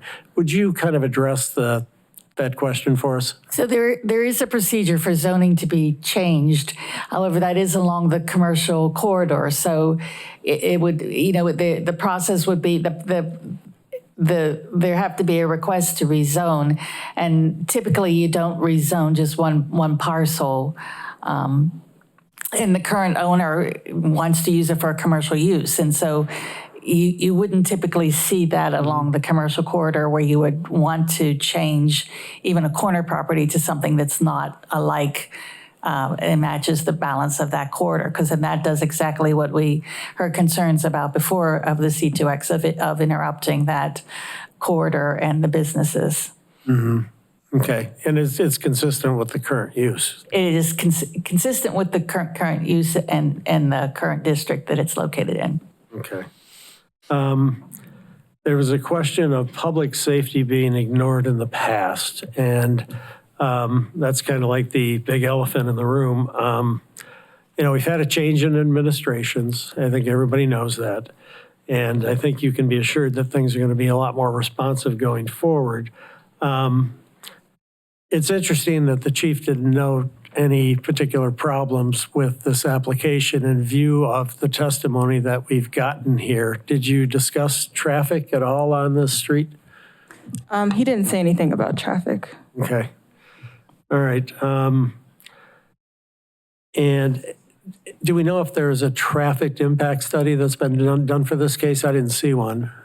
No, there was no traffic impact. And then This is another zoning question or observation, your question about saturation of light businesses in a district. And Karen, I'll let you clarify that one. So our zoning code does not limit the number of any one type of retail. And as a matter of fact, retail is considered retail, and retail is a permitted use along this, in this zoning district. So there's nothing in the zoning code that would prevent the retail store being there. Okay. And then the last point that I had, and this is not a comment that came from them, I'm curious how time sensitive this permit application is in terms of if we took additional time to review some of the residents' concern regarding traffic and public safety and so forth, how that would impact the operator's plans for moving forward. Well, the applicants are here, and it might be best to address that question to them. Mm-hmm. Okay. We'll do that. Are there any other questions from the commission to staff? Jessica? A following question for the traffic study. I recall when we were looking at the Lee Meadowbrook Marquee project, there was traffic and parking study done. Would that have gone as far south as like this location? It probably didn't go down Essex Road, and it sounds to me like the issue here is the current traffic pattern that's happened on Essex, and that it needs to be addressed. And then that, of course, gets looked at again when you have a different use now at the corner. And then the second half is just with the onlining of the additional housing units that will be coming, the decrease of public parking that will be available because it will be occupied by residents. Is there a way for, has there been any consideration through the process with the applicant about ways to mitigate parking of non-customers? Will there be signs? So I think, again, we can address that with the applicant. I know that we talked about the need to stripe their parking, and they have code-conforming parking in terms of the size of the retail, and because it's retail, then that is why they're also adding bicycle parking. I should also say that we asked for some enhanced landscaping, which they're working very closely with staff and have been very agreeable to work with us to address any concerns we might have. You have a question? Number one,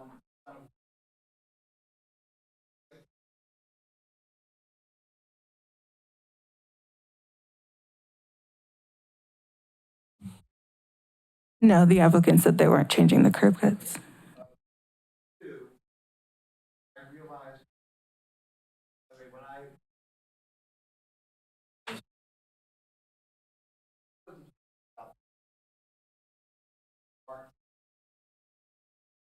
Yeah, on the side. that's the building I saw, and I thought, oh my goodness, that building. Hey. That was,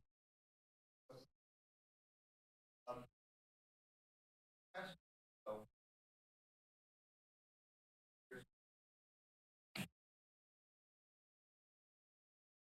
garage.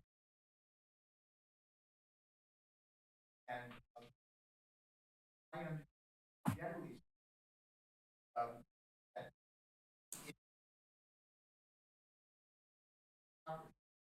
or garage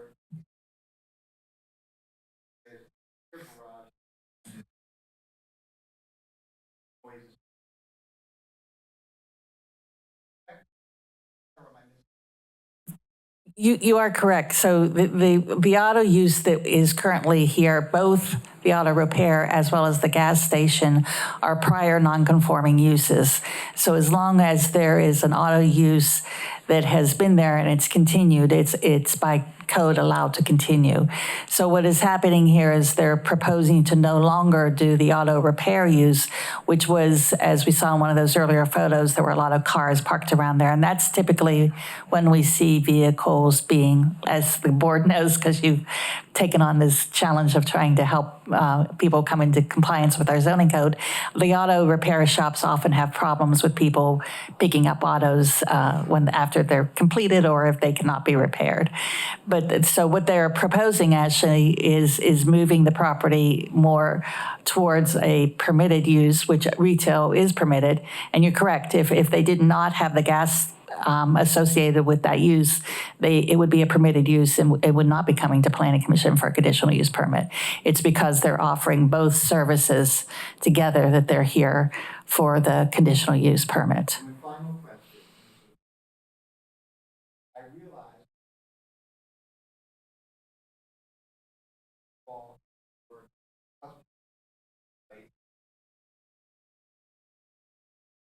that's not something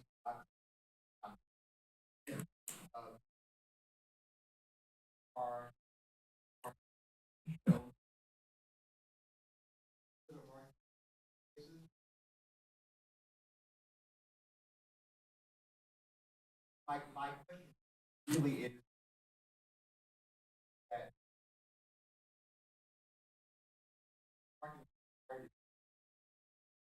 is being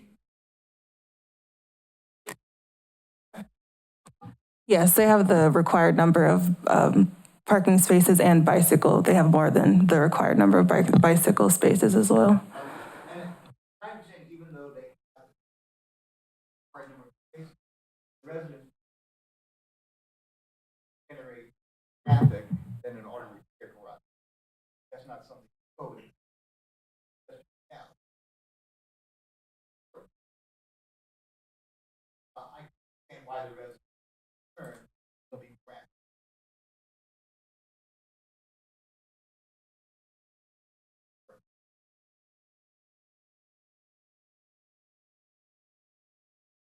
Yeah. Nothing? Judy? Do this or to do it. Are there bicycle lanes along Lee Road now right there? No? Sharrows? I don't think so. No? Okay.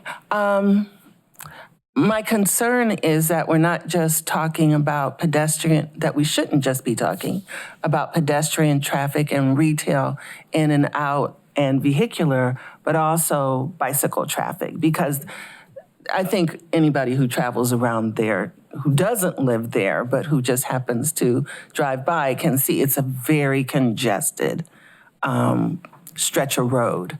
And a lot of bottlenecks get created at various times of the day. So I don't know if I'm making maybe commentary more than a question, but I do think it would be worth our while to maybe prevent some problems rather than respond to future problems and spend some time with either existing traffic studies or a future one that took into account the pedestrian, the traffic, and bicycles. And so we've just been through a traffic safety study, so I'll give you a brief update before, but that then will get implemented. So that's part of the overall transportation planning that's been happening within the city. Would it be all-encompassing or maybe broad enough to deal with a specific situation like this? They've identified priorities, situations. I'm not sure, they didn't look at this particular site, if that's what you're asking. Right, yeah. But the addition of bicycle parking on here is because our code requires bicycle parking for retail. And it's because we're trying to become more bike-friendly and we have more folks within our community bicycling. And we do have folks now who bicycle on Lee Road. Yeah, and I think I'm thinking about just so much more traffic of all different types if it's retail now, because Brian's marathon, he's a special person, and he ran his business in the way that he sort of needed to. So sometimes he'd close earlier or the like. So it does seem like it's going to be a lot more traffic necessarily because it's retail. And what's the response to that? Because if there's no response, then we may have more serious incidents. May. Is that a question? More Question for comment. staff. I know there's not going to be any hard number on this, but if you had to estimate, what proportion of the traffic on Lee Road do you think would be represented by people going to this site specifically? Maybe 1%?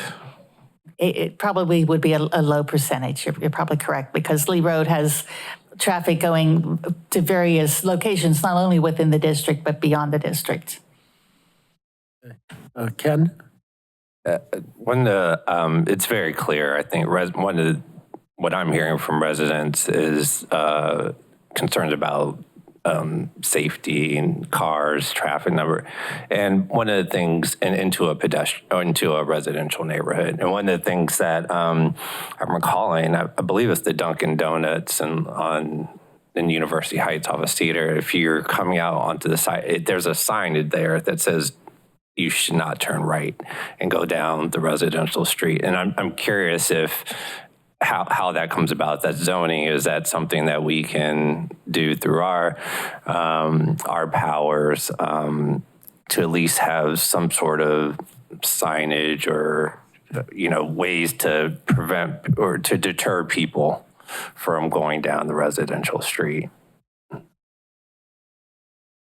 So sure, yeah, there's always that option that Planning Commission could add a condition about what direction, coming out of the site, that I don't think is necessarily going to address totally the concern we have from the neighbors about traffic, because they're seeing traffic going both directions, is my understanding. And so traffic would still be coming from Essex towards Cedar. I think that the traffic is an existing condition that needs to be looked at. And then this of course, new use needs to be added to that, that review should it move forward. Anything else, Ken? Here? Okay, if I could bring the applicant back up.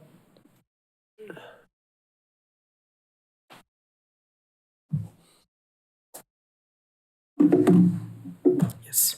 Sir, I have a couple of questions for you, and you are still under oath, and as far as your answers go, how flexible would you be about reducing the hours of operation to get approval for us from the plan to limit how late you stayed open in the evening? I can go up to 10 o'clock, which is, I think it's not fair for me to close at 10. She'll close at 12. But I want to make the neighbors happy, so I don't mind. Plus, if I was there when that dog killed, because my camera is all over the street. My camera get the plate number for the streets. I can open my phone and show you. You can see everything around. So if I was there, that dog, I will find out what happened to it.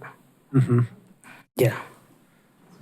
Okay. And Plus Brian, right there, the previous owner, he have a convenience store, one door, and then two doors for the garage mechanic, which is what I'm doing. I'm just making it bigger and cleaner.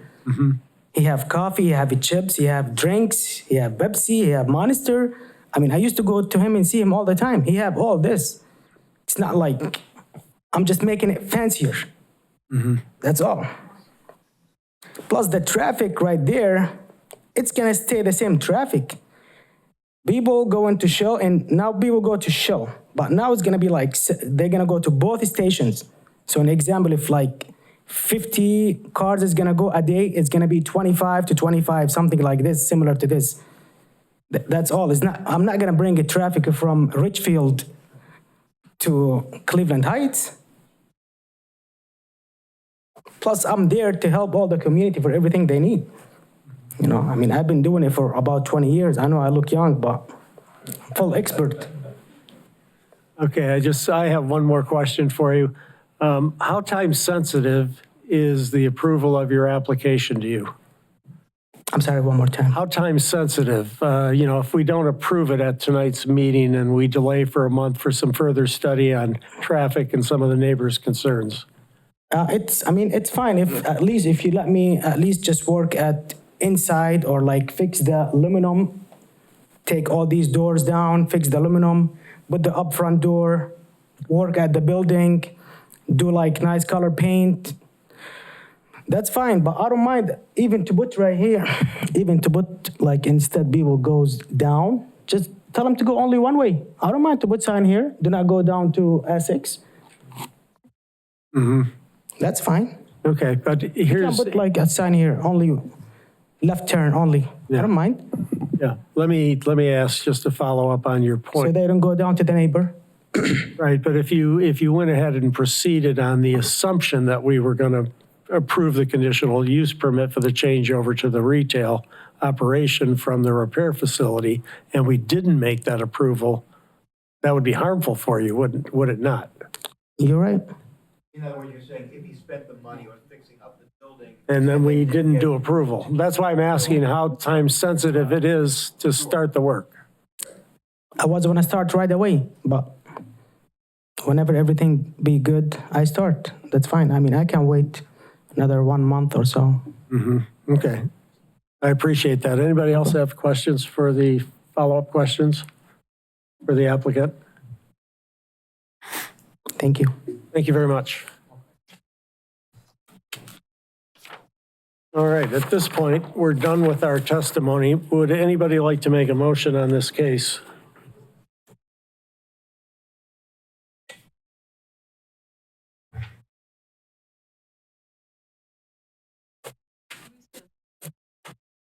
Oh, yeah, we've got a request to put the staff recommendations back up.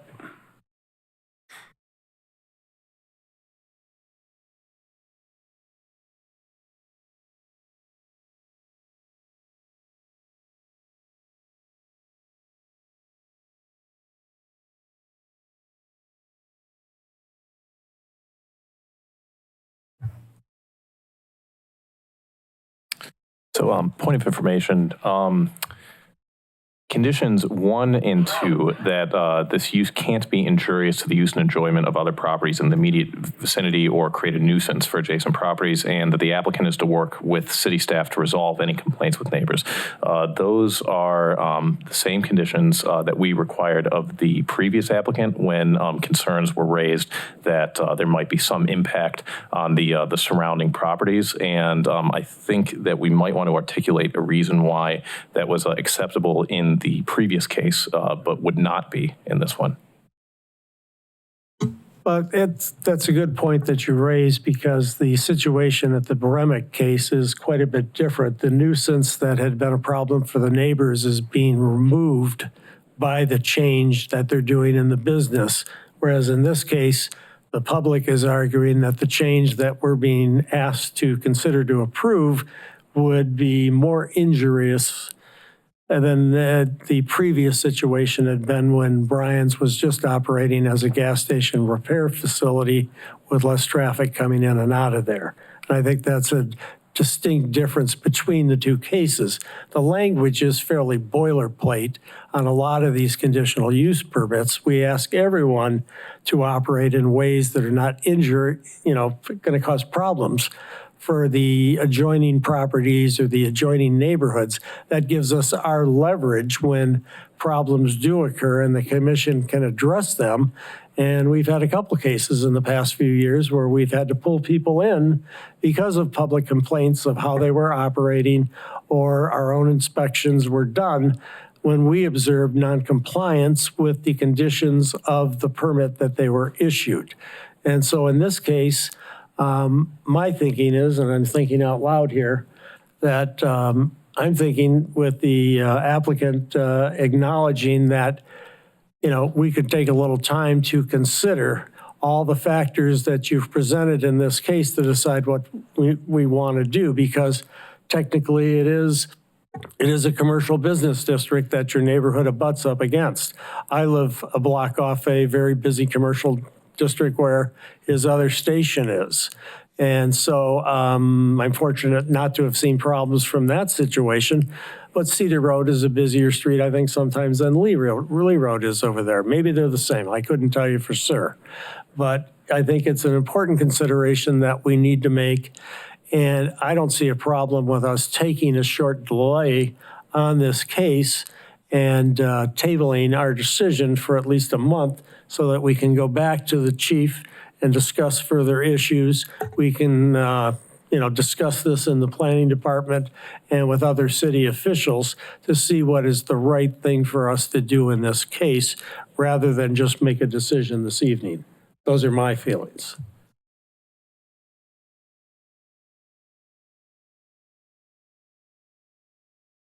I agree specifically with traffic engineering that we don't have enough information regarding pinch points on Essex.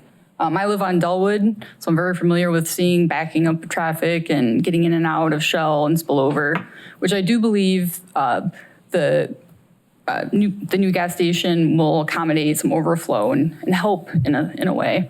But I don't feel we have the traffic engineering to support what is appropriate at this time. I'm a little concerned about the reports of, the pet being killed and the amount of racing up and down your street you're talking about, that it didn't register as a problem with the chief of police, whom we've dealt with in a lot of cases like this, for his input and testimony. And I'd like us to consult with them just in terms of what they're observing, if they've been there doing some traffic enforcement, trying to fix the problem, but then they're gone in 2 weeks and it's right back. What kind of solutions we could come up with before this body, I think, would be comfortable to go ahead and issue the permit as requested. So if everybody's willing to give us a little time, I think we might be talking about doing a motion to table this case for a month for further discussion. Do I hear any other comments on that?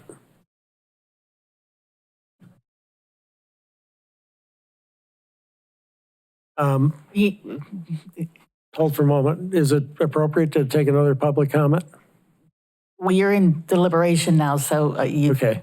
I'd have to open it back up for, okay, let's finish our deliberations here.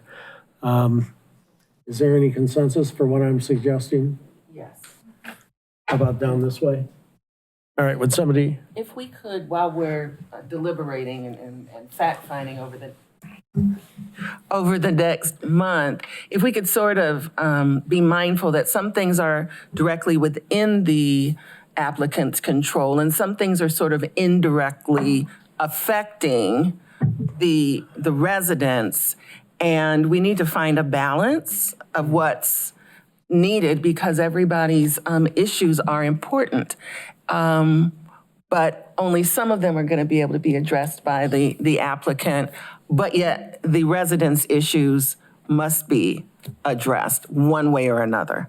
So that's my clarification. Anybody else? Just a reminder, if it is tabled, that the applicant should work closely with staff to talk about any activities that could continue during the month. Because we had previously, a business owner thought they were being denied any use of their property. So and we have discussed this, that they are allowed to continue operation while they're actively working with the city to get their permissions. Okay, I think it would be appropriate now to make a motion to table, go into discussion, finish what we're doing, and then go on, and I would entertain additional comments before people go. Does anybody want to make a motion?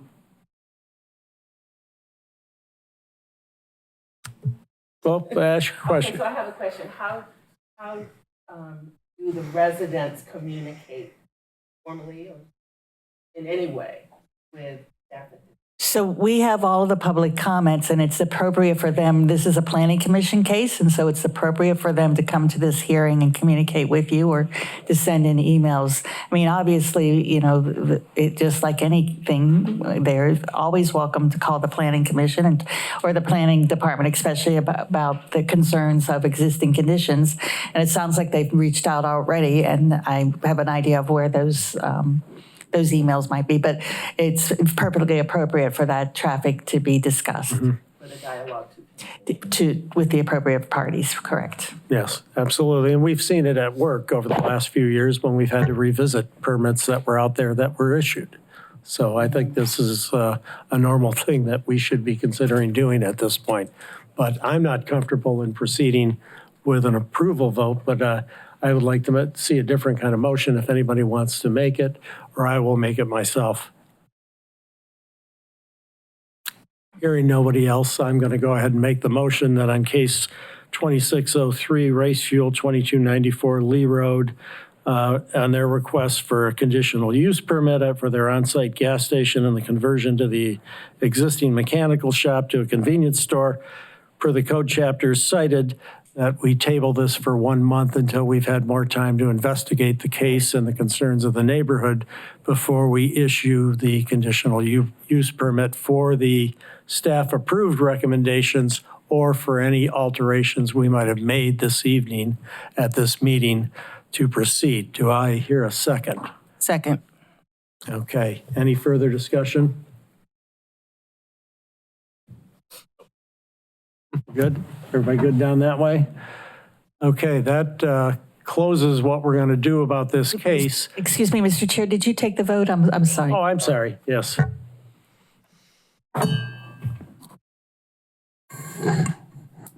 Mr. Kushner, Yes. Mr. Surratt, Yes. Ms. Miles, Yes. Mr. Gainier, Ms. Welbeck, Yes. Mr. Brown, Yes. Matthew. Aye. All right. Thank you. So our motion to table has been approved. I will entertain a comment from you, the applicant, if you want to come back up and address the commission. Are you okay?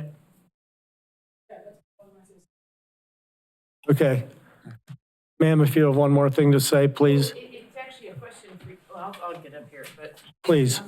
it's just a question about how does this work going forward now? Hello, I'm Lynn We have to O'Brien record on it. 3095 Essex Road. I just want to understand now that there's been a pause. How will we know what's being discussed and how we can, give input? What I'm concerned about is that, things will just happen and we won't have any idea of what's going on, and then suddenly things will just move along. So how does it work now? If you've signed in, we'll make sure that you receive notice of the next meeting, Okay. including an agenda. Okay, As far as the traffic's not our responsibility per se. Right. But we hope to have somebody start to address that for you, and that was the major concerns. Yeah. We want to circle back to the police chief also, but all of that has to get discussed here with the planning. I mean, that influences how they may view the request, which is before them, and really their purview is only around the conditional use. They're asking to understand the existing traffic conditions and understand what can or can't be done, I believe, is what they're trying to understand. Yep. And so that information will absolutely get reported back to the Planning Commission at their next case, because that's the appropriate place for us to be talking about it. Right. so should we as residents be writing our concerns to some traffic department? Well, we have all of the concerns you've written down, I presume. Okay, so Those are you the will concerns as present them. public, Yes. those Okay. public comments you've written and would be shared, as would a transcript of these with. Okay, so it would just be a duplicate effort then? Okay, and I just want to point out, I mean, we are delaying. Yes, And this is no guarantee that we're going to deny this applicant. I mean, he's basically operating a business that is in the proper zoning classification neighborhood for what they want to do. And they're asking for the conditional use permit, which puts them in front of us because of the change in the operation from servicing automobiles to becoming retail. And that's because it's tied to the gasoline sales. Yes. If they would choose to close the gasoline pumps, the retail would be permitted as is without coming to Planning Commission. Yeah. and I understand all that, but it sounded like in the discussions as you went up and down, is that there was some recognition that you were not aware of, or that's not addressed here, that the impact of all of this on the residents is really not part of the boilerplate stuff. And so, and you mentioned, traffic, some sort of traffic study or whatever. And whether it goes through or not is what I'm interested in finding out is how do we stay abreast of what might be done to address the traffic patterns that are being created exist and will be intensified. There's no question it's going to be intensified by the addition of the same kind of business. And I don't know if this is your department. That's what I'm. It is going to involve a lot of different areas to look at. Okay. From us as a city to consider this. And again, we're the Planning Commission being asked to approve their permit to operate in the change fashion that they want to do so. And so our focus is both narrow, but it has to take into account potential impacts that you're suggesting. And so, I referred to or used the word boilerplate with some of these recommendations. We often fine tune these right in these meetings before we approve something that will change something as simple as hours, if the applicant is agreeable to that, or we can insert other language to change, how you get in or out of a place and basic routine things like that become conditions for the approval. And so that can happen. I can't tell you at this point what those are going to be because we're going to have a lot of discussions about that internally. All right, I just feel like I'm not getting across here. Yeah, go ahead and add something. The purpose of the Planning Commission, if you look at the ordinance, is to uphold the morals, the safety, welfare of the, for Cleveland Heights. So that's at the root of everything we're doing. Public comment provides that feedback loop where the residents can come forward with great information to help influence decision-making. Without public comment, we have, often don't have all the full story. So remaining in contact with the staff, you can even write counsel if you want. I believe public comment through the Planning Commission website. These are all ways that information can be shared, as well as coming to meetings, which is very important. Yeah. Yes. And that's what it is. I guess what we are saying is we want a seat at the table in this 1 month of grace that you guys have been kind enough to bestow upon us. So all of Planning Commission's work has to take place during a public meeting. So all of their work has to take place in this meeting. Now, if you want to talk about traffic safety, that is beyond their purview. That is not a Planning Commission responsibility. They just want to understand it as they consider this conditional use. Traffic safety is completely separate, and we can talk. We try to get you in touch with the right folks. I'm sorry, I'm not sure who's now working with traffic safety, but we have your emails. I'll make sure you have my email directly, but you can always send something to planning@clevelandheights.gov. Planning department always responds and tries to get people connected to the right parcels. And also there's the Mayor's Action Center, which is another great place that you can either call or send an email to. But I will be more than happy to talk to somebody and make sure you have my direct telephone number so that you can reach out to me directly. I'm more than happy to do that. That's what I was trying to get at, which I wasn't obviously. Sorry, we were just trying to make the distinction between what Planning Commission can do versus what another department. So if you want some type of traffic calming work done in your street, that's outside the parameters of this body. Okay, thanks. Thank you, everyone, for your comments, and I appreciate your patience dealing with our process and so forth, but we really needed to hear your comments to back up the letters and comments that we got. And so I think we've come to a place as far as the commission is we're comfortable to say we're calling a timeout on this one, and we want to spend a little further time studying it with our planning staff. So thank you very much for being here. To the applicants, I thank you for your patience and so forth. You've submitted a very nice plan and have complied with everything that we've asked for to date, and we appreciate it, and we will stay in touch. Thank you. Yes, you may go. And just the reminder, the next meeting is March 11th. Yeah. Thank you.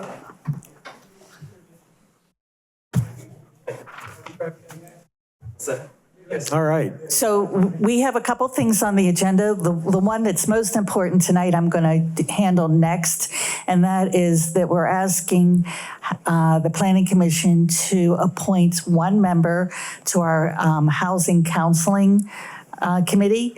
This committee is the committee that convenes. There's actually 2 members appointed by the mayor, 2 members appointed by city council, and 2 members that are appointed by the former, well, they become part of the housing council committee. This housing council looks at our Community Reinvestment Act properties that were received tax abatement. They review them to make sure that they're still in good repair and good and so still deserving of receiving that tax abatement. So in a nutshell, I mean, that's a short layman's explanation of it. So what we're asking is if you could appoint somebody. In the past, it's been a while since this committee, the Housing Council was formed, but in the past, Lenny Horowitz, for example, was a member of the Planning Commission, and the Planning Commissioners appointed him to attend. So it may be that you have somebody on your council that you would be interested in, or if you want to nominate somebody, it would serve for a 3-year term is typically how that goes.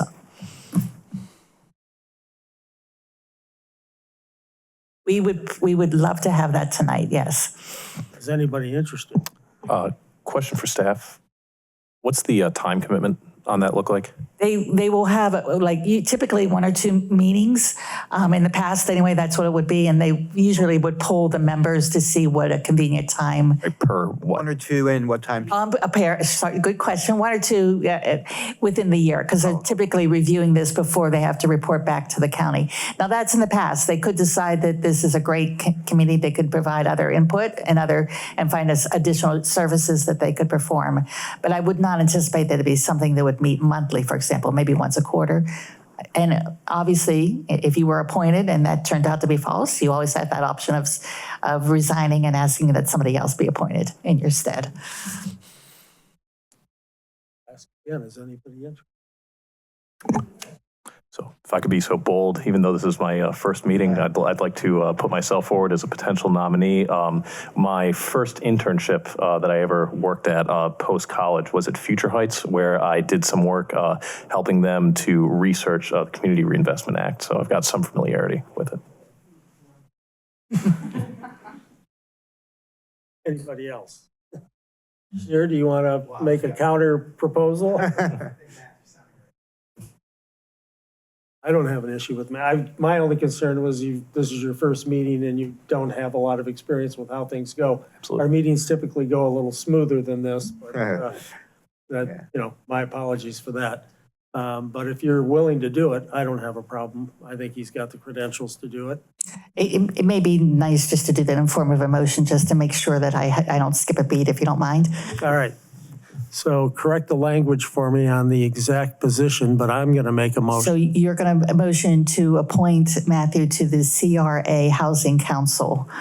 Okay, I'm going to make a motion to appoint Commissioner Matthew Carey to the Housing Council. That's fine. Okay, is there a second? I'll second that. Okay, do we have a vote? Mr. Kishner? Yes. Mr. Surratt? Ms. Miles? Yes. Mr. Gardner? I'm sorry, Mr. Gainier is late. Mr. Gainier? Yes. Ms. Wobick? Yes. Mr. Brown? Yes. All right, the ayes have it.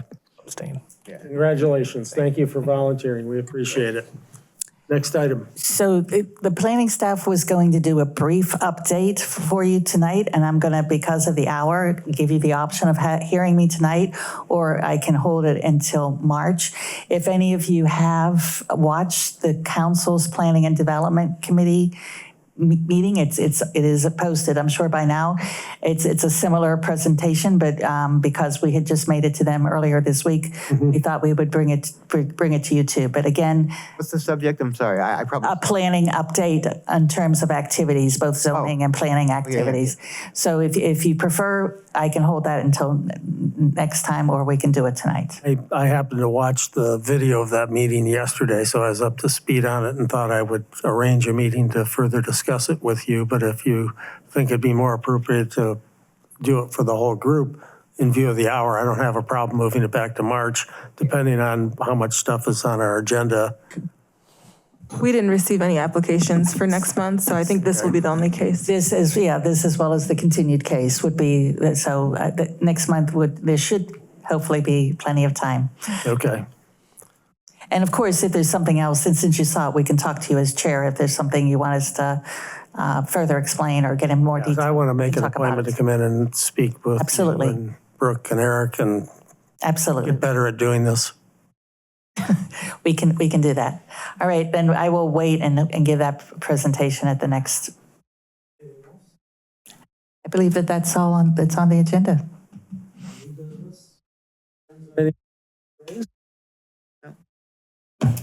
All right, on that note, we're going to be adjourned at 9:10 p.m. Thank you, everyone. Thank you.